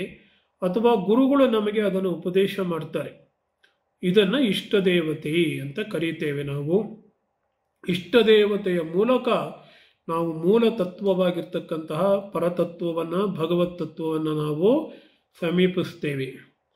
ಪರಾಭಕ್ತಿ ಅಂತಂತಂದರೆ ನಾವು ಕಾಣತಕ್ಕಂಥದ್ದು ತ್ಯಾಗ. ಭಕ್ತಿಯೋಗದ ತ್ಯಾಗ ಅಂದರೆ ಅತ್ಯಂತ ಸಹಜವಾಗಿರ್ತಕ್ಕಂಥದ್ದು. ಈ ಪ್ರಪಂಚಿಕ ವಸ್ತುಗಳಿಂದ ಮನಸ್ಸು ಸಹಜವಾಗಿ ಹೋಗುತ್ತೆ. ಎಲ್ಲ ಪ್ರೇಮಕ್ಕೆ ಆಸ್ಪದವಾಗಿರ್ತಕ್ಕಂತಹ, ಪ್ರೇಮಾಶ್ರಯವಾಗಿರ್ತಕ್ಕಂತಹ ಭಗವಂತನ ಮೇಲೆ ನಮ್ಮೆಲ್ಲ ಮನಸ್ಸು ನೆಲೆಗೊಂಡುತ್ತೆ. ಪ್ರೀತಿ ಅನ್ನುವಂಥದ್ದನ್ನು ನಾವು ಅಲ್ಲಿ ಕಾಣುತ್ತೇವೆ. ಭಗವಂತನಿಗೆ ನಾವು ಪ್ರೀತಿ ಕೊಡ್ತೇವೆ, ಭಗವಂತನು ನಮ್ಮನ್ನು ಪ್ರೀತಿಸ್ತಾನೆ. ಹೀಗೆ ಪ್ರೀತಿಪೂರ್ವಕವಾಗಿರ್ತಕ್ಕಂತಹ ಒಂದು ಸಂಬಂಧ ನಮಗೂ ಕೂಡ ಭಗವಂತನಿಗೂ ಕೂಡ ಬರುತ್ತೆ. ಹೀಗೆ ಇಂತಹ ಅದ್ಭುತವಾಗಿರ್ತಕ್ಕಂತಹ ಸಂಬಂಧವನ್ನು ನಾವು ಪರಾಭಕ್ತಿಯಲ್ಲಿ ನೋಡ್ತೇವೆ. ಎಲ್ಲ ಬಾಹ್ಯ ಆಚರಣೆಗಳು ಹೊರಟೋಗ್ಬಿಡುತ್ತೆ. ಪೂಜೆ ಪುನಸ್ಕಾರಗಳೇನು ಮಾಡಬೇಕಾದಿದ್ದಿಲ್ಲ ಆ ಸಮಯದಲ್ಲಿ. ಆಗ ಕೇವಲ ಭಗವಂತನ ಪ್ರೇಮದಿಂದ ಉನ್ಮತ್ತನಾಗಿಬಿಡುತ್ತಾನೆ. ಇದನ್ನು ನಾವು ಶ್ರೀರಾಮಕೃಷ್ಣರಲ್ಲಿ ನೋಡ್ತೇವೆ. ಅದನ್ನೇ ಸ್ವಾಮಿ ವಿವೇಕಾನಂದರು ಹೇಳ್ತಾರೆ, ಪ್ರೀತಿಸು, ಅತ್ಯುನ್ನತವಾದದ್ದನ್ನು ಪ್ರೀತಿಸು, ತ್ಯಾಗ ಮಾಡೋ ಅವಶ್ಯಕತೆ ಇಲ್ಲ. ಯಾವಾಗ ಅತ್ಯುನ್ನತವಾದದ್ದನ್ನು ನಾವು ಪ್ರೀತಿಸ್ತೇವೆ, ಕೆಳಗಿರ್ತಕ್ಕಂಥದ್ದು, ಸಾಧಾರಣವಾಗಿರ್ತಕ್ಕಂಥದ್ದು ತಾನಾಗಿಯೇ ಕಳಚಿ ಹೋಗುತ್ತೆ. ಭಗವಂತನೇ ತಮ್ಮ ಆಕರ್ಷಣೆಯ ಕೇಂದ್ರವಾಗಿ ಹೋಗ್ತಾನೆ. ಭಗವಂತನನ್ನು ಬಿಟ್ಟು ನಾವು ಬೇರೆ ಏನನ್ನೂ ಕೂಡ ಇಚ್ಛಿಸುವುದಿಲ್ಲ. ಮಧುರವಾಗಿರ್ತಕ್ಕಂತಹ ಅನುಭವ, ಭಗವಂತ ನನ್ನವನು, ಭಗವಂತನನ್ನು ಬಿಟ್ಟು ಬೇರೆ ಇಲ್ಲ, ಭಗವಂತನನ್ನು ಬಿಟ್ಟು ಬೇರೆ ನನಗೆ ಏನೂ ಬೇಕಾದಿಲ್ಲ ಅನ್ನುವಂತಹ ಭಾವನೆ, ಪ್ರೇಮ ಅಂತ ಕರೀತಾರದನ್ನು, ಅದು ಉಂಟಾಗುತ್ತಂತೆ. ಆ ಸ್ಥಿತಿಯಲ್ಲಿ ಅತ್ಯುನ್ನತ ಜ್ಞಾನವೂ ಕೂಡ ಒಂದೇ, ಅತ್ಯುನ್ನತ ಪ್ರೇಮವೂ ಕೂಡ ಒಂದೇ ಆಗಿಬಿಡುತ್ತೆ. ಇದನ್ನೇ ಪರಾಭಕ್ತಿ ಅಂತ ಕರೀತಾರೆ. ಪರಾಭಕ್ತಿಯ ಅನುಭವದಲ್ಲಿ ಒಂದು ಅದ್ವೈತದ ಅನುಭವವೇ ಆಗುತ್ತೆ. ಅಲ್ಲಿ ಭಕ್ತ ಪ್ರೇಮಕ್ಕಾಗಿ ಪ್ರೇಮಿಸ್ತಾನೆ ಹೊರತು ಭಗವಂತನಿಂದ ಏನಾದರೂ ಬೇಕು ಅಂತ ಪ್ರೀತಿಸೋದಿಲ್ಲ. ಇದನ್ನು ಗೋಪಿಯರಲ್ಲಿ ನಾವು ನೋಡ್ತೇವೆ. 2 ಗುಣಗಳನ್ನು ನಾರದ ಭಕ್ತಿ ಸೂತ್ರದಲ್ಲಿ ವಿಶೇಷವಾಗಿ ಹೇಳ್ತಾರೆ. ಭಗವಂತನಿಗಾಗಿ ಅವರು ಜೀವಿಸ್ತಾ ಇದ್ರಂತೆ, ಭಗವಂತನ ಸುಖದಲ್ಲೇ ತಮ್ಮ ಸುಖವನ್ನು ಕಾಣ್ತಾ ಇದ್ರಂತೆ. ಇದನ್ನು ತತ್ಸುಖ ಸುಖಿತ್ವಂ ಅಂತ ಹೇಳ್ತಾರೆ. ಅದೇ ರೀತಿ ಭಗವಂತನಲ್ಲಿಯೇ ತಮ್ಮ ಒಂದು ವ್ಯಕ್ತಿತ್ವವನ್ನು ಕಂಡುಕೊಳ್ತಾ ಇದ್ರಂತೆ, identification. So they are totally identified with the beloved, the ಪ್ರೇಮಾಸ್ಪದವಾಗಿರ್ತಕ್ಕಂತಹ, ಪ್ರಿಯತಮನಾಗಿರ್ತಕ್ಕಂತಹ ಭಗವಂತನಲ್ಲಿ ತಮ್ಮ ವ್ಯಕ್ತಿತ್ವವನ್ನು ಸಂಪೂರ್ಣವಾಗಿ ಅವರು ಕಂಡುಕೊಂಡಿದ್ರು, ಮುಳುಗಿಸಿ ಬಿಟ್ಟಿದ್ರು, ತಾದಾತ್ಮ್ಯಗೊಂಡಿದ್ರು. ಹೀಗೆ ಗೋಪಿಯರನ್ನ ಪರಾಭಕ್ತಿಗೆ ಒಂದು ಉತ್ತಮ ನಿದರ್ಶನವಾಗಿ ಹೇಳ್ತಾರೆ. ಕಡೆಯಲ್ಲಿ ಸ್ವಾಮಿ ವಿವೇಕಾನಂದರು ಪರಾಭಕ್ತಿಯ ಲಕ್ಷಣಗಳನ್ನು ಒಂದು ಟ್ರ್ಯಾಂಗಲ್, ತ್ರಿಭುಜದ ಮೂಲಕ ಹೇಳ್ತಾರೆ. ಇಂತಹ ಪ್ರೇಮದಲ್ಲಿ ಕೊಡಕೊಳ್ಳುವಂತಹ ಯಾವ ವ್ಯವಹಾರ ಇರೋದಿಲ್ಲ. ನಾನು ಪ್ರೀತಿ ಕೊಡ್ತೀನಿ, ನೀನು ಇದನ್ನು ಕೊಡು, ಆ ರೀತಿ ಏನು ಭಗವಂತನನ್ನು ಕೇಳಬಾರದು ನಾವು. ಈ ಪ್ರೀತಿಯಲ್ಲಿ ಯಾವ ಭಯವೂ ಇರೋದಿಲ್ಲ. ಯಾಕಂದರೆ ನಾವು ಪ್ರೀತಿಯನ್ನು ಕಳೆದುಕೊಳ್ತಕ್ಕಂತಹ ಭಯ ಇರೋದಿಲ್ಲ. ಯಾರಾದರೂ ಒಬ್ಬೊಬ್ಬ ವ್ಯಕ್ತಿಯನ್ನು ನಾವು ಪ್ರೀತಿಸಿದಾಗ ಅಥವಾ ಅವನ ಬಗ್ಗೆ ನಿಷ್ಠವನ್ನು ಮಾಡಿದಾಗ ಅದನ್ನು ಕಳ್ಕೊಳ್ತಕ್ಕಂತಹ ಭಯ ಇರುತ್ತೆ. ಆ ರೀತಿ ಭಯ ಯಾವುದೂ ಇಲ್ಲ. ಆಮೇಲೆ ಈ ಪ್ರೀತಿಯಲ್ಲಿ ಪ್ರತಿಸ್ಪರ್ಧಿ ಅನ್ನುವಂಥವನು, ಕಾಂಪಿಟೇಟರ್ ಅನ್ನುವಂಥವ್ರು ಯಾರೂ ಇರೋದಿಲ್ಲ. ಯಾರು ಬೇಕಾದರೂ ಭಗವಂತನನ್ನು ಪ್ರೀತಿಸಬಹುದು, ಎಷ್ಟು ಬೇಕಾದರೂ ಪ್ರೀತಿಸಬಹುದು. ಆ ಭಗವಂತ ಅನ್ನುವಂಥವನು ಪ್ರೀತಿಯ ಅನಂತ ಸಾಗರನಾಗಿರ್ತಾನೆ. ಈ ಪ್ರೇಮ ಭಕ್ತಿ ಅಂತ ಭಗವಂತ ಈ ಒಂದು ಭಕ್ತಿಯನ್ನು ಸ್ವಾಮಿ ವಿವೇಕಾನಂದರು ಕರೀತಾರೆ. ಅಲ್ಲಿ ಎಲ್ಲ ದ್ವೈತ ಭಾವನೆಗಳು ನಾಶವಾಗುತ್ತೆ. ಅಲ್ಲಿ ರಾಧೆಗೆ ಉಂಟಾಗಿರ್ತಕ್ಕಂತಹ ಒಂದು ಭಾವನೆ ಬರುತ್ತಂತೆ. ನಾನೇ ಕೃಷ್ಣ ಅನ್ನುವಂತಹ ಭಾವನೆ ಅವಳಿಗೆ ಬರ್ತಾ ಇತ್ತಂತೆ. ಶ್ರೀರಾಮಕೃಷ್ಣರು ಇದನ್ನು ತಮ್ಮ ವಚನವೇದದಲ್ಲಿ ಅವಾಗವಾಗ ಹೇಳ್ತಾರೆ. ಸ್ವಾಮಿ ವಿವೇಕಾನಂದರು ಕಟ್ಟ ಕಡೆಯಲ್ಲಿ ಹೇಳ್ತಾರೆ, ಭಗವಂತ ಒಂದು ಕಡೆ ಇದ್ದಾನೆ, ಮನುಷ್ಯ ಇನ್ನೊಂದು ಕಡೆ ಇದ್ದಾನೆ, ಮಧ್ಯೆ ಏನಿದೆ? ಪ್ರೀತಿ ಇದೆ. ಕಡೆಯಲ್ಲಿ ಭಗವಂತ ಮತ್ತು ಮನುಷ್ಯರನ್ನು ಒಂದುಗೂಡಿಸೋದು ಯಾವುದು ಅಂತಂದರೆ ಗೌಣಿ ಭಕ್ತಿಯಿಂದ ಪರಾಭಕ್ತಿಗೆ ಒಂದು ಬೆಳೆದಿರ್ತಕ್ಕಂತಹ, ವರ್ಧಿಸುವಂತಹ ಒಂದು ಮಹತ್ತಾಗಿರ್ತಕ್ಕಂತಹ ಪ್ರೇಮ. ಆ ಪ್ರೇಮ ಅನ್ನೋದು ಭಗವಂತನನ್ನು ಮತ್ತು ಮನುಷ್ಯನನ್ನು ಒಂದುಗೂಡಿಸಿ ಐಕ್ಯ ಭಾವನೆಯನ್ನು ನೀಡುತ್ತೆ ಅಂತ ಹೇಳಿ. ಹೀಗೆ ಸಂಕ್ಷಿಪ್ತವಾಗಿ ನಾವು 4 ಯೋಗಗಳನ್ನು ನೋಡಿದ್ವಿ. ಇದು ಧರ್ಮದ ಸಾರಭೂತವಾಗಿದೆ. ಇದನ್ನು ಬಹಳ ವಿಶದವಾಗಿ, ಆಳವಾಗಿ ಅಧ್ಯಯನ ಮಾಡಿ ನಮ್ಮ ಜೀವನದಲ್ಲಿ ಪರಿವರ್ತನೆಯನ್ನು ಮಾಡಿಕೊಳ್ಳಬೇಕಾದದ್ದು ನಮ್ಮ ಕರ್ತವ್ಯ. ಓಂ ಶಾಂತಿ ಶಾಂತಿ ಶಾಂತಿ. ಹರಿ ಓಂ ತತ್ಸತ್. ಶ್ರೀರಾಮಕೃಷ್ಣಾರ್ಪಣಮಸ್ತು.